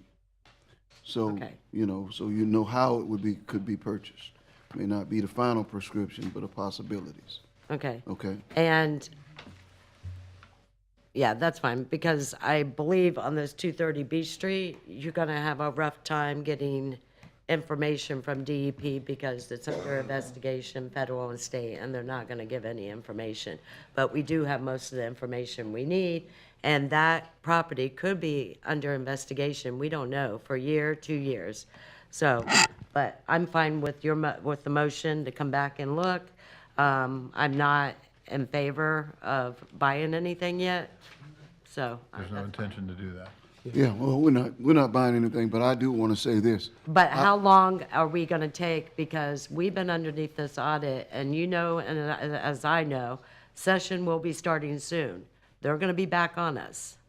45 days, he said we could get Yes, this sir, I did. information. I did. If I may, Mayor, I wanted to add into the enumeration that you gave, to add the reference that Commissioner Harris asked about for sources of funds. That will be included in the information. Okay. And I want to add this, I would love to have a parking garage down there across from 230 Beach Street. Understood. Okay. And So I want that to be known. That's probably the most wait, important thing. one other thing, while you mentioned your parking garage, too. You have told us you cannot purchase property. Okay. When we purchase the property and do construction on a building or property, it has to be for permit and licensing. It can't be shared with someone else, like the parking garage you're talking about. That parking garage would have to be for permits, correct? Because I was already told, and you know that too, that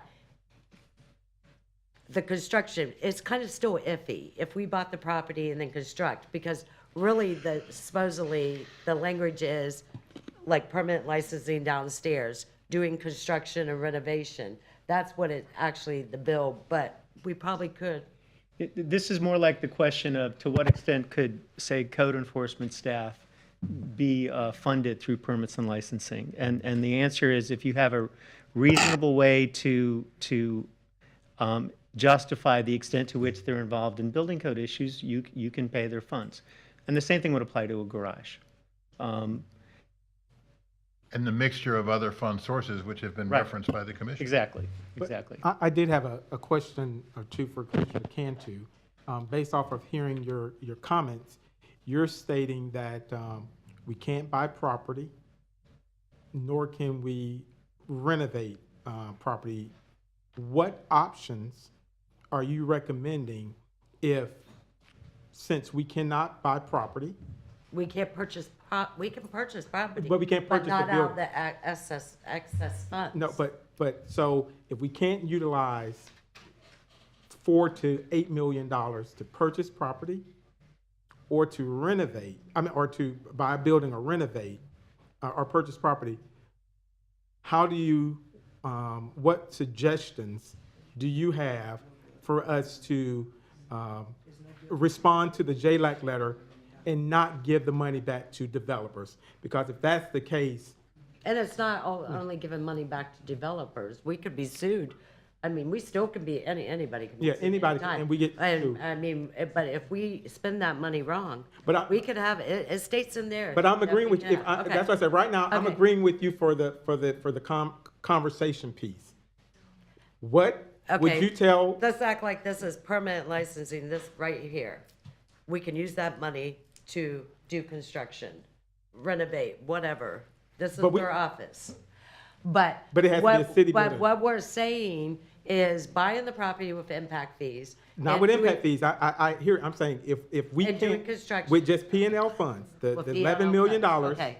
what is your suggestion if you were to say, all of the 7 commissioners say, we agree with you, we can't spend it on acquiring a building or renovating? I'm not the lawyer. That's our lawyer. Okay. And he's already made the comment. I don't think there's any limit on our ability to waive fees until that, Money's consumed. yeah. Until $9 million is consumed? I wish you could get the money back then. And we're not going to be able to get a building, build a building for $9 million in today's, not right No, now. ma'am. Not that I know of. No. So when you were saying that the law was very clear, I don't believe that the law is very clear. No, the laws,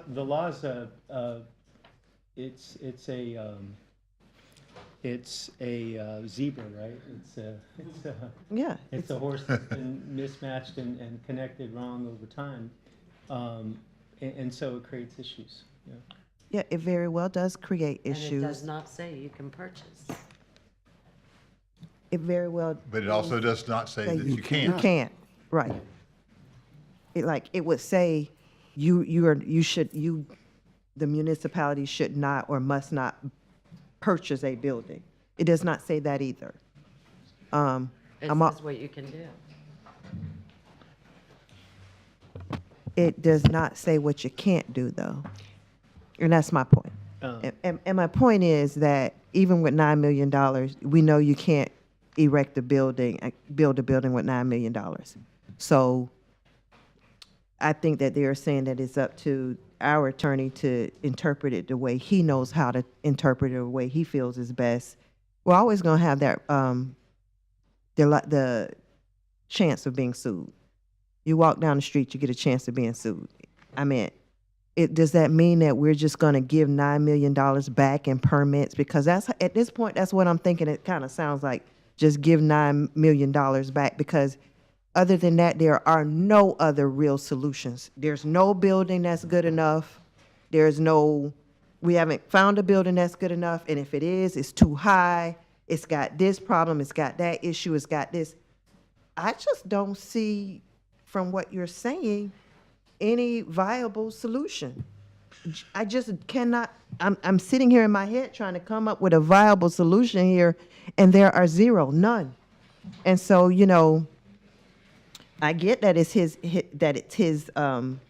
his job, but you have to have some kind of idea of what you might think could be done, because we have ideas around here about, I'm willing to purchase the building. I really am. If there's a good enough building, I'm willing to purchase the building.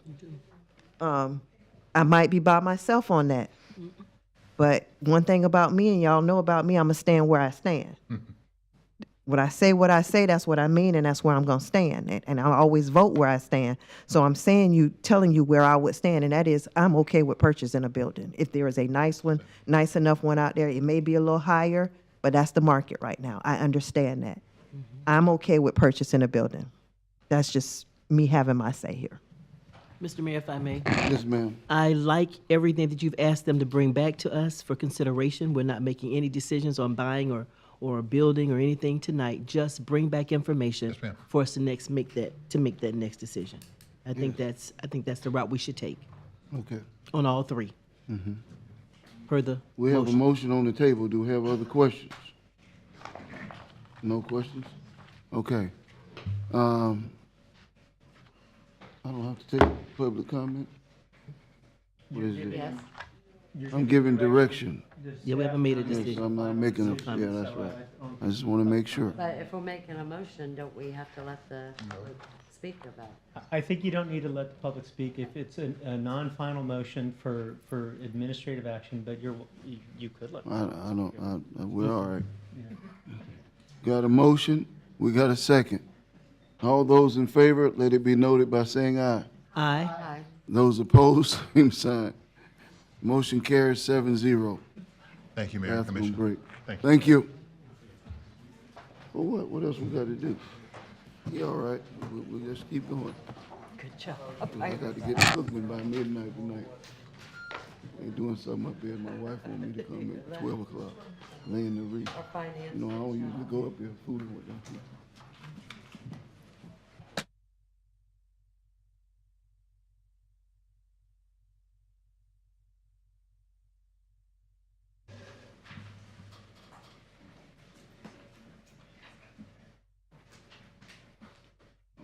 Are we? We're done. Okay. I don't have anything, Mayor. All right. The manager's asking for a 5-minute break, but I have to be up to Bethune-Cookman by midnight, and I can't. I don't know how long it might take. Midnight will be here before long. And I'm going to ask that members of the audience that are holding on to their green sheets to go ahead and turn them in. You have green sheets, bring them up. Okay, we want to hear from the residents of Daytona Beach. Our first speaker is Evelyn Rodriguez, and on deck is John Nicholson.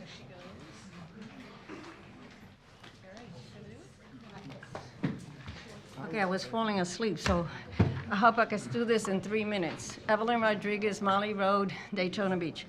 Stop enabling lazy people to become lazier. We don't need more low-income housing. What we do need is to educate the low-income people via workshops and classes to educate them as to how to better their status. I moved here from New York City over 40 years ago, and I already had earned a college degree up north. I'm a retired paralegal. Even though I had a degree, I had a very hard time finding work here when I first got here. My first job was as a maid in a Norman Beach hotel. The person who interviewed me spent 20 minutes trying to convince me not to take the job because of my credentials. But I had to. I took it because I had a child to feed. When I found myself in need of money to support me and my son, my first thought was not, oh, apply for assistance. No, my first thought was, I need a job. My second job was as a receptionist. Several months into the job, my supervisor confessed that the reason she chose me over the other 9 applicants was because she was impressed by me willing to work as a maid, having a degree. My second job was also as a receptionist, but I stayed there a long time and I worked my way up, eventually moving up the ladder. I was a single mom of 3 sons by now, throughout it all. I'm proud to identify myself as a Puerto Rican and be able to speak Spanish fluently. In the past 15 years, I have met people who have moved to this area from countries in South America, Cuba, and yes, Mexico. We may have a different accent, but we all speak the same language. I've met many who hold college degrees from their countries, engineering degrees, civil and architectural, degrees in dental assistance, even dentists. Some were licensed contractors and carpenters. I've even met a few that have law degrees from their countries.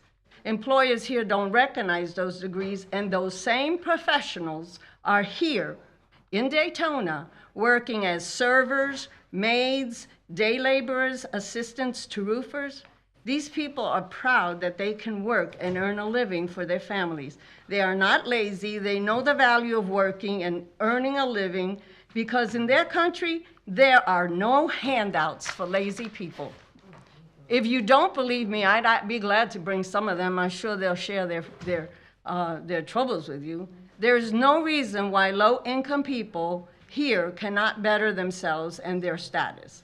There are federally funded daycares for those who use preschoolers as an excuse. There's one just down the street that'll pay for your daycare. Daytona State College offers a GED program as well as other programs to help those who really want to better themselves and work. It's not a physical problem, it's a mental issue. Time is up. Mr. Mayor, telling people to pull themselves up by their own bootstraps is not what we're all about. Those same, you had your say. You've had your say. But telling people to pull themselves up by their own bootstraps is not the way to do it. It isn't. There's no free daycare. And if you could get free daycare, it's extremely, only a minimal amount of people can get that free daycare. Trust me, I know. Not very many people can get it. And those same waiters and those same servers and those same people that you're talking about, they deserve affordable housing. They deserve to be able to afford to live. They deserve to be able to take their children on vacation if they like to take their children on vacation. And anything that I can do, and I'm only speaking for myself, as I've said tonight, I stand where I stand. I can only speak for me. I'll do whatever I can to make sure that the citizens of Daytona Beach, our firefighters, our police officers, our teachers, me being a teacher, our waiters, our servers, bartenders, the maids, and people who take care of the hotels who help Daytona thrive, they can count on me. I'll be working diligently for them to get affordable housing, and they're not lazy. They work hard. They work harder than just about anybody else. Those people work hard. They come home, they're tired. They're exhausted. Some of them working 50, 60 hours a week just to make ends meet, just to be able to pay for a place to live, for their children and their family to put their heads. And I'm not okay with anybody coming up here and saying that those people who work hard for our community are lazy, because they're not. They work hard too. They deserve a nice place to live. They deserve a clean community. They deserve somewhere that they can afford to live. And to come up here and call these people lazy is diabolical to me. It really is. To come up here and call those people who work so hard lazy. I'm one of those people. I'm a teacher. I work hard every day, chasing 24-year-olds all day long. Every day I have to come home and have a little nap. So for you to come in here and say that the people that in a certain tax bracket are just lazy because people who come from other countries are outworking them, they're not outworking those people. They're not. They're not outworking those people. And there's nothing that you can come up here to this microphone and say to me that says to me that they're outworking those people, because they aren't. These people go home, they provide for their families. They love their children too. They're doing homework with their kids. Then they're getting up, and some of them going to 2 and 3 jobs. Some of them going to 3 jobs just to make ends meet. Those are not lazy people. And that's all I got to say about that.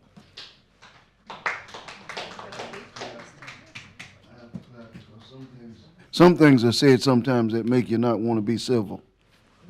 Next comment, next speaker. Our next speaker is John Nicholson, and on deck is the Honorable Velez Lopez.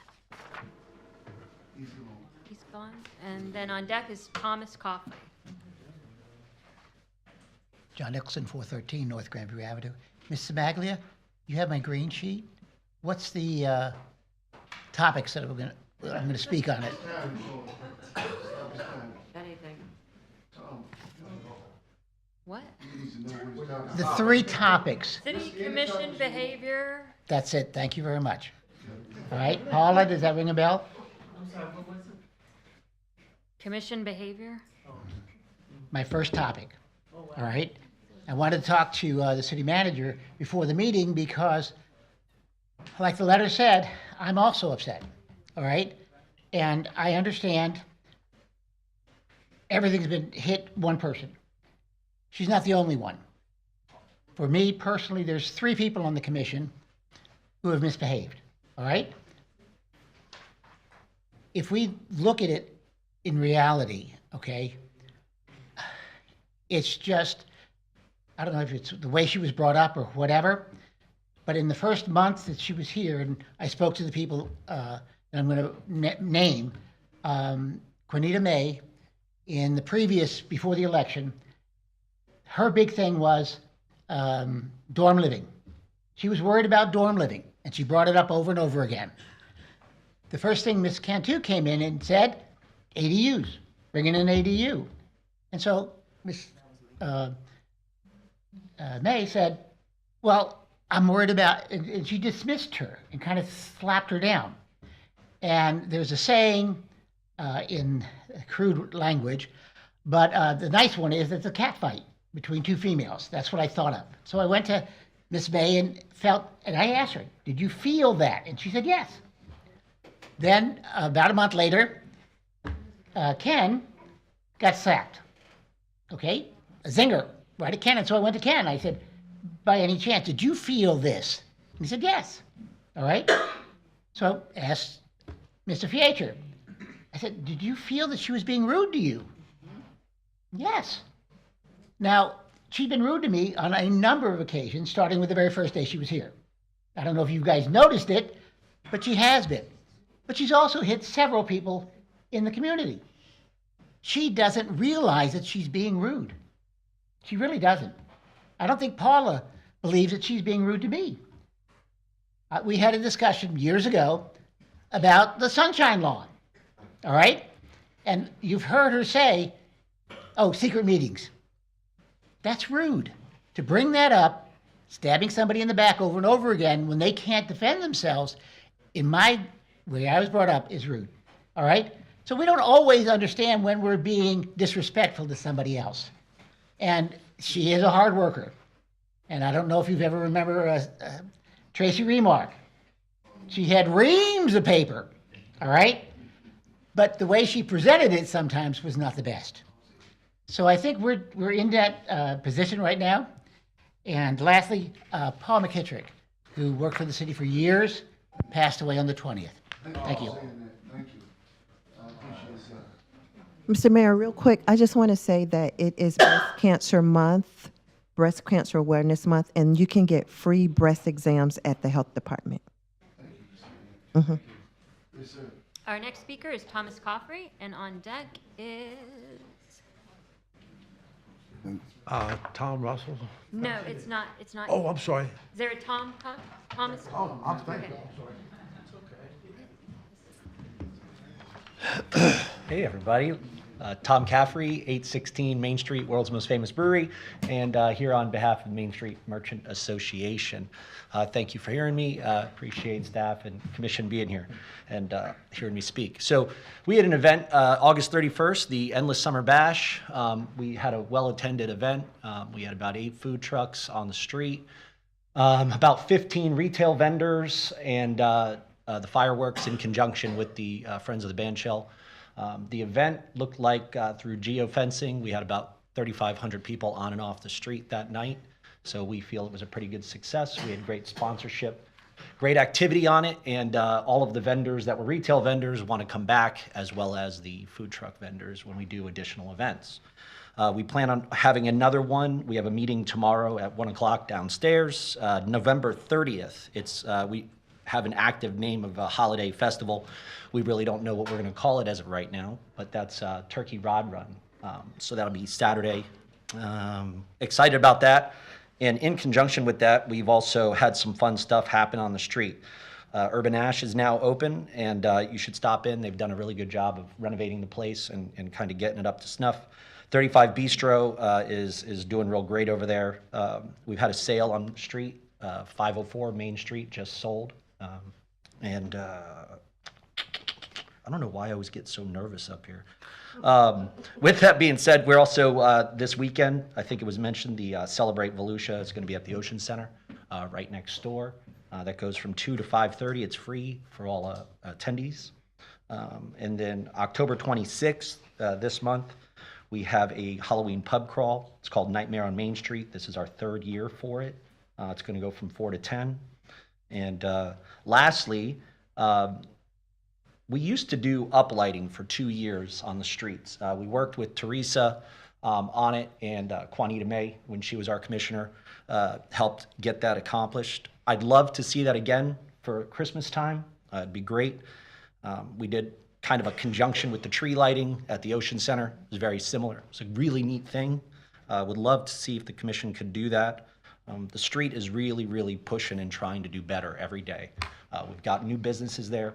Feels a little bit revitalized. Commissioner Strickland has been very integral in allowing us to have meetings here at the city. We really appreciate what the city commission is doing for us, and thank you very, very much for all that you've done.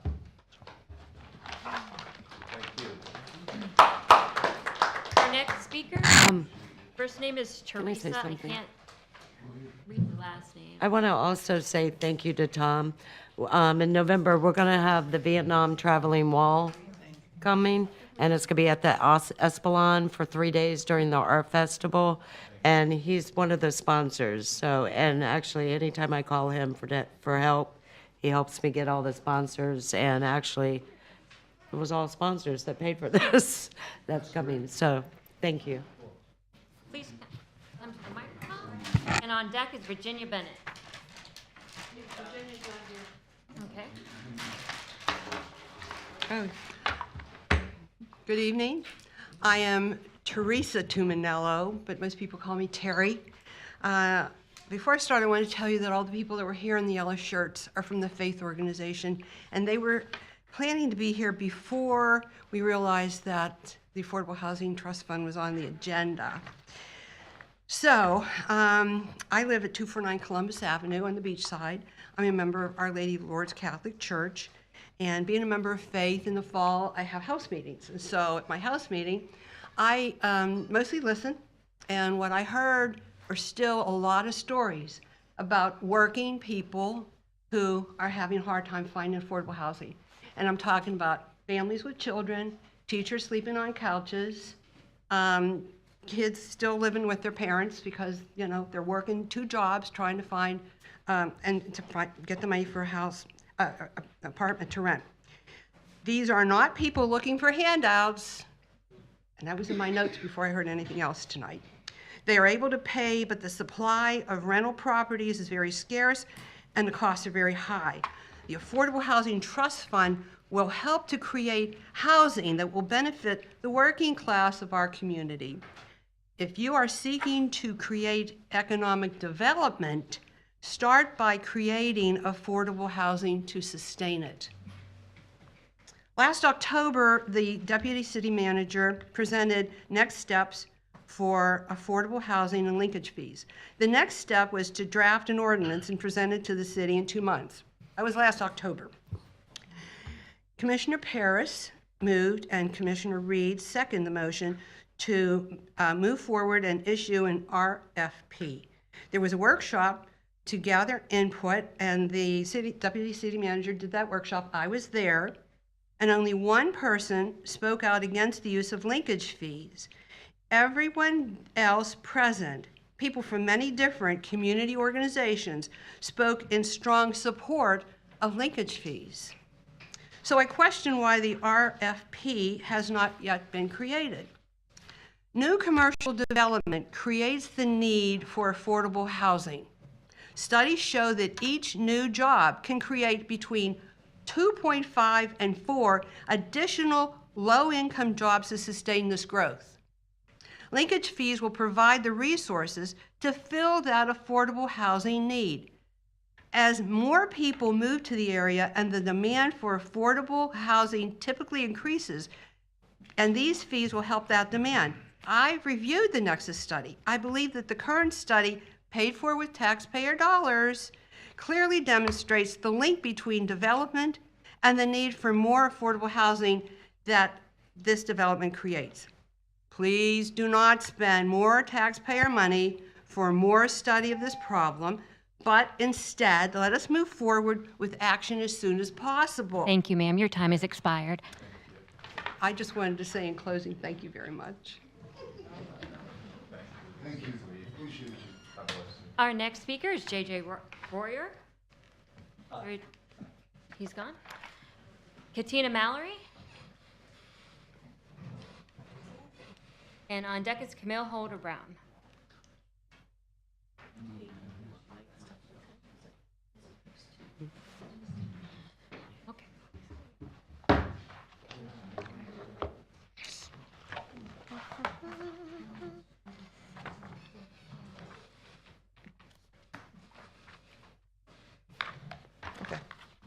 Hi, my name is Katina Mallory. I live at 621 Russell Drive.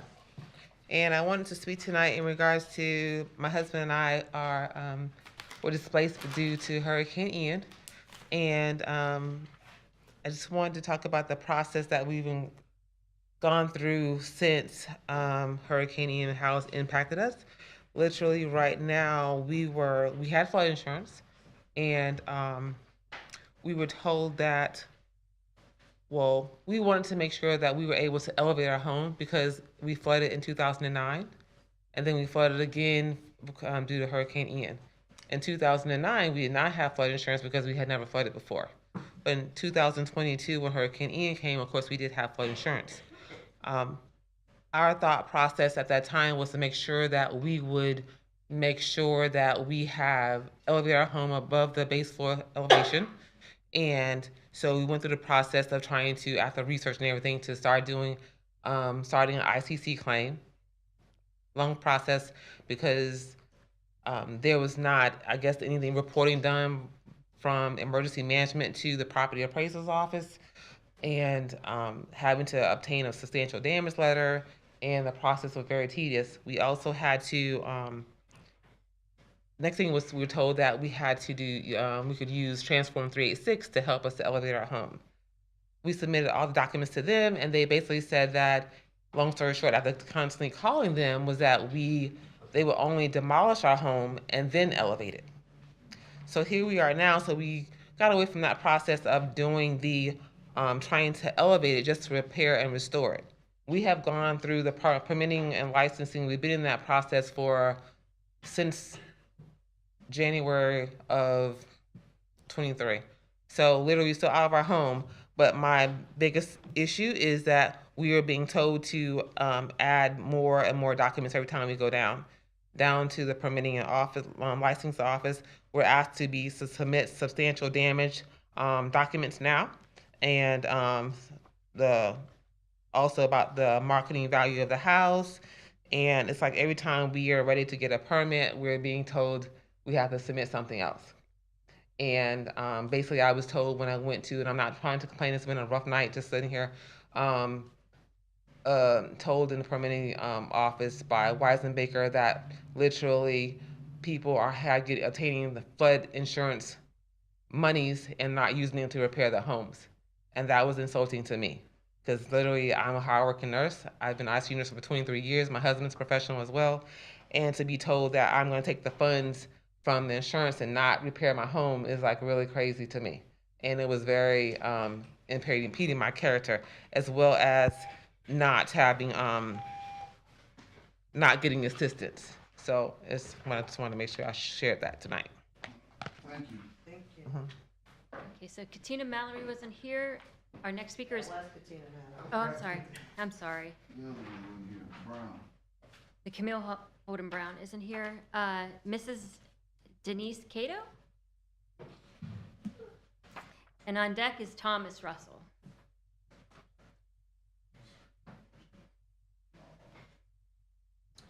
Good evening. Protocol has been set.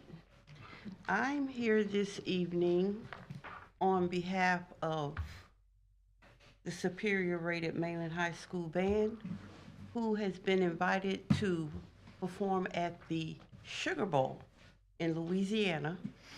They will leave Daytona Beach on the 29th of December and return on the 2nd.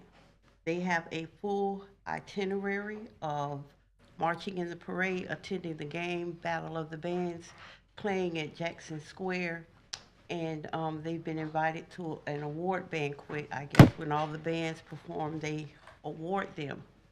They worked hard since last summer, and the time is drawing near. They sent each of you all a letter, an email requesting sponsorship September 4th, and there were some students here that were gonna come in and play a little tune, but they had to leave due to the lengthy meeting. So I told them I would stay and make the plea for support for the band. It used to be years ago, the Macy's Parade, but now it's the top 10 college bowl games that colleges brag about going to. And I would just like to say, if you go back into your emails, if you would like to support them. And the thing that I was a band mom for 4 years. Students go back 2 weeks before school in the hot blistering sun. They get through football season. This December, they have games on a Friday, and they have to be at a parade route 6 o'clock in the morning for Ormond and all the different cities around in the county. They really put forth the effort to represent Mainland. They put forth the effort to represent Daytona, and they were noticed at the parade that they did for Mainland, winning the state championship. They didn't ask, they didn't audition. A guy walked up and said he was going to submit them, and they made it through the process. They are about $35,000 short, and the reason they're short is because they had to pick 50 students. I told them that's not fair that you have over 100 in the band, you can only choose 50, and he said it was due to funding because there are parents who just cannot afford to pay the cost to send their child on this trip.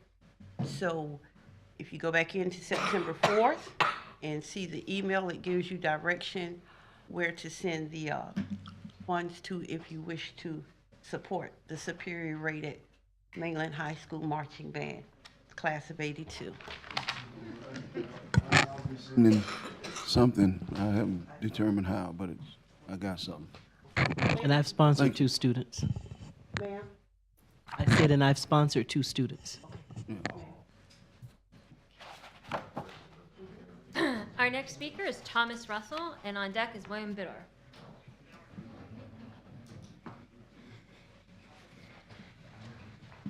Okay, sorry for jumping the gun. Thomas Russell, 603 North Beach Street, the real North Beach Street. I want to thank Commissioner Strickland and the city manager for making arrangements for me to get some answers to questions the last time I came, and to the city clerk for correcting my form. I'll try to do it right next time. All right. It's not a nice night. I can tell the heat's on everybody. All right. And my complaint is my complaint, and it doesn't have the same feeling of being good for everybody. However, I'm going to ask the question, does anyone know why Beach Street ended at Fairview? That's my question.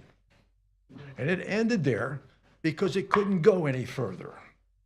Because most of the property on the other end of that was fill property, brought in when they dredged. And up in that area, next to what's known as the fishing hole, there was a swamp that went all the way up to a canal called Root Canal, which got its name from the Root family, who had a radio station over there. Now, that's why it ended there, and there's a jog in it, right there at Fairview. It goes back 1 block and then goes straight through. On the left-hand side was a vast building of trailer parks from the 50s, from Fairview all the way up to Mason. They got all that low land that nobody wanted. On the other side of that street, which happens to be in the CRA, was commercial buildings. And there was never any flooding to speak of in that area. The city, in its wisdom, took all the stormwater drains and ran them in that area down to Root Canal. Real simple. Don't go to the river, go to Root Canal. And that was all well and good until this goes on for about 100 years now, until what happened is sediment. Well, it still managed to work out pretty good with the sediment until the city, in its wisdom, worked with different companies to build higher bulkheads from way down south, all the way around, up and around. And the only place the water can get to where it used to go, which was the lower levels, is now called the access way into Root Canal. So instead of water flowing out, when the tide gets high, the water flows in. All right? That's my complaint. The city had some people coming in. They actually dug up, I'm running out of time. I'm going to overrun, I'm sorry. They dug up at city expense a water drain. 2 days, must have been 5 or 6 men, and they discovered that this concrete culvert is buried under 2 feet of muck. And that's where the drain pipe goes. Now, I'm gone. Thank you. Our next speaker is William Bidorf, and on deck is Father Phil. My name is William Bidorf. I live at 402 East International Speedway Boulevard. I had a big list. I had everything I wanted to say to you all. But really what I wanted to say is to all the commissioners, the mayor, thank you. All the staff, thank you.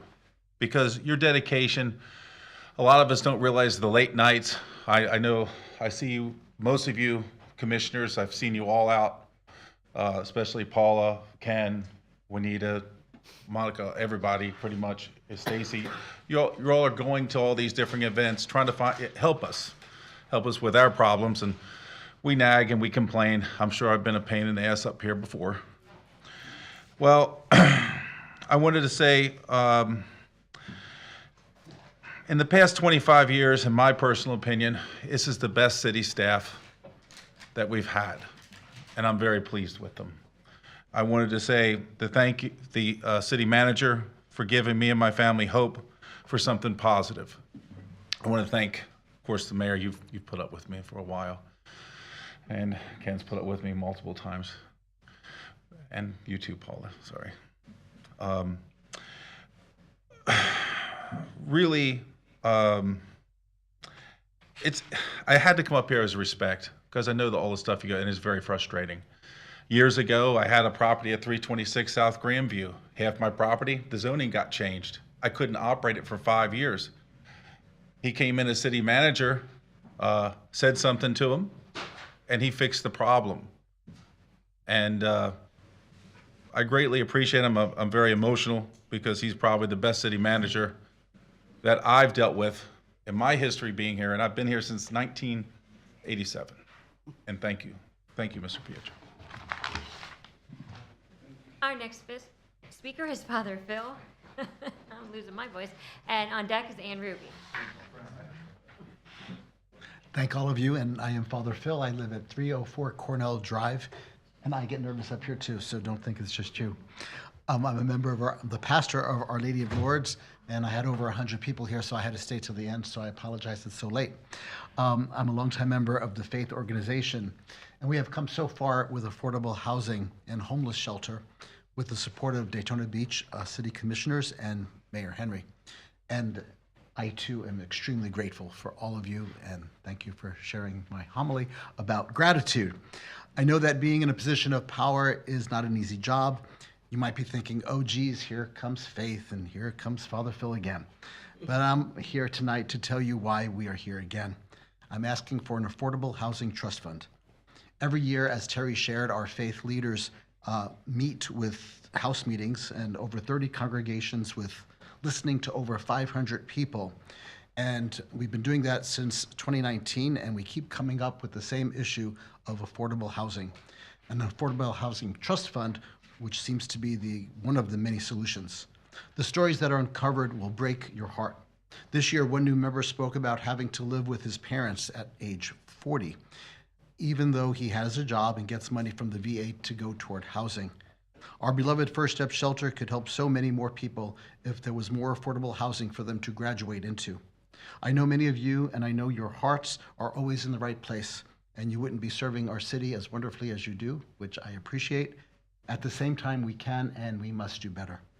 I've heard some of you say that we could just use money from the American Rescue Plan to start the trust fund, and that's great. However, I want to emphasize the need for a dedicated funding source. In Hillsborough County, one of our sister organizations got their county council to fund an affordable housing trust fund of $10 million from the general fund, and that sounds great. But guess what happened? When new council members got elected the following year, they reduced the fund to $2 million. Currently, many council members there are trying to eliminate the fund completely. Another example is the First Step Shelter. We helped Mayor Henry and the City Commission here to get a commitment of $400,000 a year for 5 years for the First Step Shelter from the county. The current county council didn't renew that commitment, but don't worry. We're working on getting it back into the budget for next year, and we're working on getting a $400,000 contribution for this year. But we wouldn't have to go through this year after year if we had a dedicated funding source. With a dedicated funding source, it will be much harder to cut the needed funding for affordable housing. So once again, I am grateful for all of you. I thank you for all of your service and for all you do for our community. Thank you. Thank you, sir. Our next speaker is Ann Ruby, and on deck is Steve Miller. Ann Ruby, 137 Park Avenue. I want to announce that we are having a B&W meeting tomorrow night. We are going to try something new.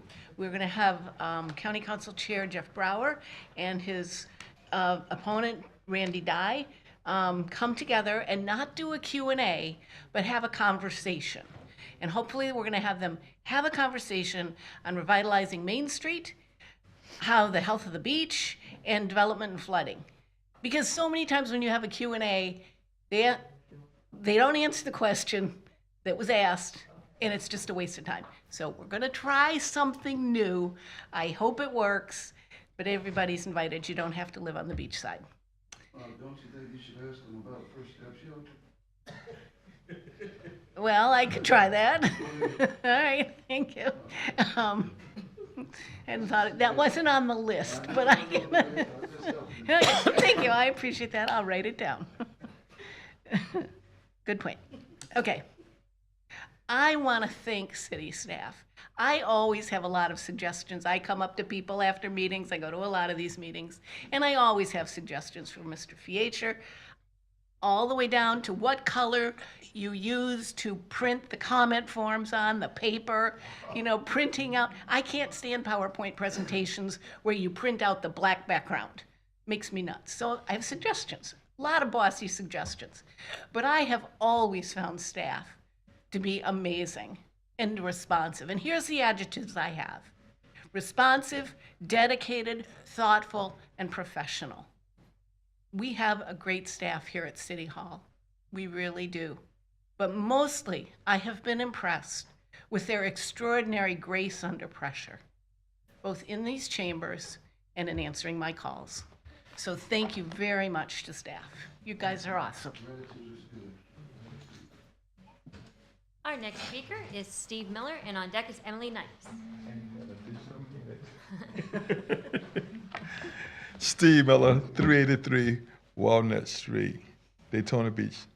My friend John mentioned Paul McKittrick, and I can remember Paul McKittrick when I was a city commissioner. He's an awesome individual, and he truly would be missed. And I was heartbroken when I read that he had passed. The Midtown Neighborhood Watch, Mr. Mayor, 14th of October. I've been telling everybody about it. It's a Monday, second Monday of the month. All right, we'll stay there a little longer for you, sir. City Manager, Derek Fiecher. I can remember the last city manager we had. I don't even think he knew how to get to Midtown. I really didn't. But I just want to thank you for what you've been doing for the city, your staff. They're all professional. And I don't have a problem with the kind of money that you actually earn, because I know you put in the time, energy, and effort. I never had a manager that I could email him 2 o'clock in the morning and get a respond by 3 o'clock that same morning, so I don't know when you sleep. So I truly thank you for your service, and the entire staff. It has been wonderful. One of the things that I want to see happen, was things that was going to improve the Midtown neighborhood. And truly, Midtown is looking great, and I thank you guys. Last but not least, Mr. Mayor, the shelter out there, I would be running for county council. I would definitely support the homeless shelter and all the other low-mod housing in the city of Daytona Beach. And by the way, my name is Steve Miller, and I'm running for District 2. Thank you. Our next speaker is Emily Nice, and on deck is Doyle Lewis. Good evening, Emily Nice, 941 North Oleander. I wanted to just say public trust comes from information. And I respect the work when someone does a thorough job going beyond the call of duty and presents the information, even if it makes us feel uncomfortable. The discussion is where the answer will be, ultimately. And so I want to particularly thank Commissioner Cantu, because I've read the newspaper articles on 230 North Beach Street. There's a lot to it. There was a lot of care that went into trying to figure out what's happening for the health and safety of our residents, our visitors, our workers, our investors. It's very important because I come from the healthcare field. I still care about patient health. And I know that asbestos can be airborne. There are strict regulations about how it's demolished, even outdoors in a neighborhood. You can breathe that, and I'm telling you, I've seen patients with asbestos conditions in their last days, and they have gone through years and months of suffocating because those little glass particles get in their lungs and slowly cut off their oxygen. This is not something you play around with. And this particular building, yes, it's old. Yes, sometimes older buildings have asbestos in them, but this building, to the extent that it is being investigated by DEP, is very unusual. I looked on the Oculus website that the DEP uses, and they don't have a whole lot of buildings being investigated like this building. This building is different because, as this letter states from September 20th,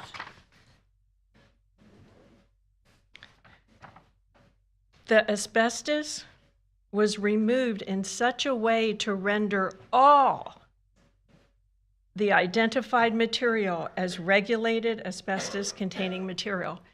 It contaminated the whole building. This is a contractor who did not apparently follow the rules. They listed 7 items that were out of compliance. And they listed the Florida statutes with a request for every person, tenants, who had been in that building since 2015 when he bought it. This is serious business. I hope that you consider the risk carefully. And thank you again, Commissioner Cantu, for all the extra work that she did upon herself to bring it. Thanks. Have a great evening. Our next speaker is Doyle Lewis, and on deck is Jenny Nazak.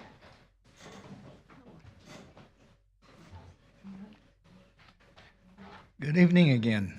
Doyle Lewis, Daytona Beach tonight, United States. I'm going to start off with the affordable housing again and the way a lot or a community is built. I've had extensive situations happen with buildings and homes when your lot is not wide enough and the builder doesn't understand how to locate an outside AC unit, because usually they pick the wrong side to put it on, so you cannot go around it with any kind of equipment. They usually put it on the larger side, so then it gets in the way. But that's my little pet peeve. And also the parking situation of Daytona Beach or anybody that's living in Florida. You put your cars out front, you lose your curb appeal. You put your garage door out front, you lose your curb appeal. Most houses here are built with your garage on the front. The first house I actually rented in Florida, on a long street from the river to the beach, was the only house that had a 2-car garage in the back with a paved driveway. The paved driveway was 7.5 feet wide until you got to the back. Now there's some curb appeal because you don't have a garage door in the front like all the houses do here. Most of the houses where I'm from don't have a garage door in the front, but the newer ones do because builders thought they could save more money. But the curb appeal is knocked out when you got that garage door just staring at you and the car is parked in the front of the house.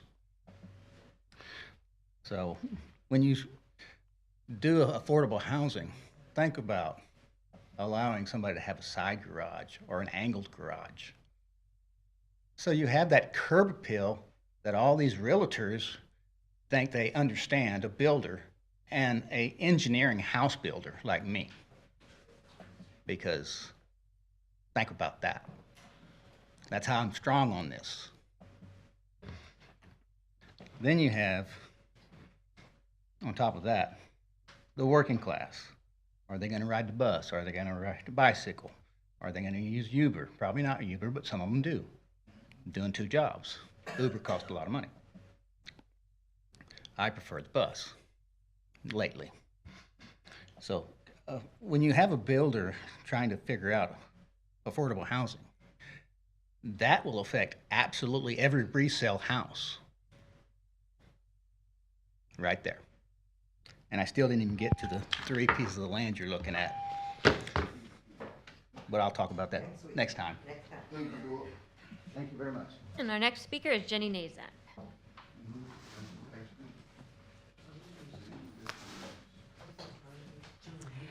Good evening, everybody. Jenny Nazak, 501 Harvey. Sweater weather.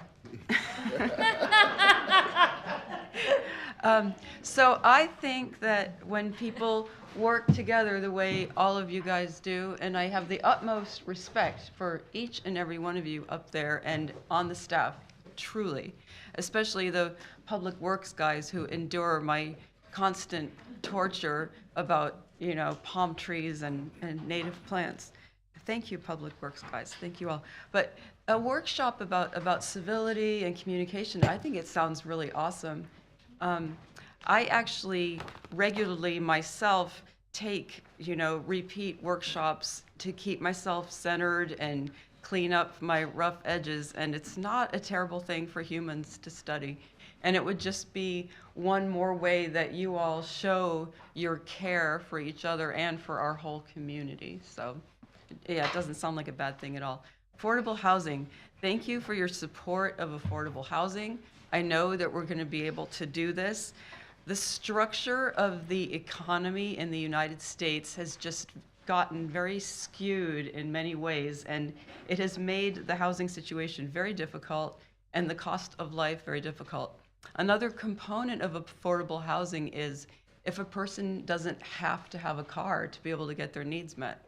So if we can, the more we can look into that, as our core urban areas get thickened up again, redeveloped, we might be able to have buses running more often and add more routes, and maybe some more people will be able to do without cars. I know that me living here most of the time without a car, there were times when I paid like 70% of my income in rent, but I grew some of my own food and I knew how to forage for other food and I didn't have to have a car, and it makes a difference. So very interesting stuff. Our beloved city manager salary, well, as far as I can tell, I don't know that much about salaries, but I certainly think that it's in the ballpark of that realm of professionalism. And according to my memory, which can be wrong, but I believe that our previous city manager didn't have such a much lower salary than the current city manager. And I really appreciate the love and heart and care that you have put into this community and really make a difference. I brag about all of you guys all the time to my friends in other cities, and I say that we can call up our commissioners and call up the city staff, and we interact and we see each other at events, and it's a wonderful thing. I love how we have a culture of supporting children and families. It's so important, and that's what makes a city a city. Thank you all. Have a beautiful evening. Thank you, Jenny. No other speakers? Good night, Daytona Beach. Go Wildcats.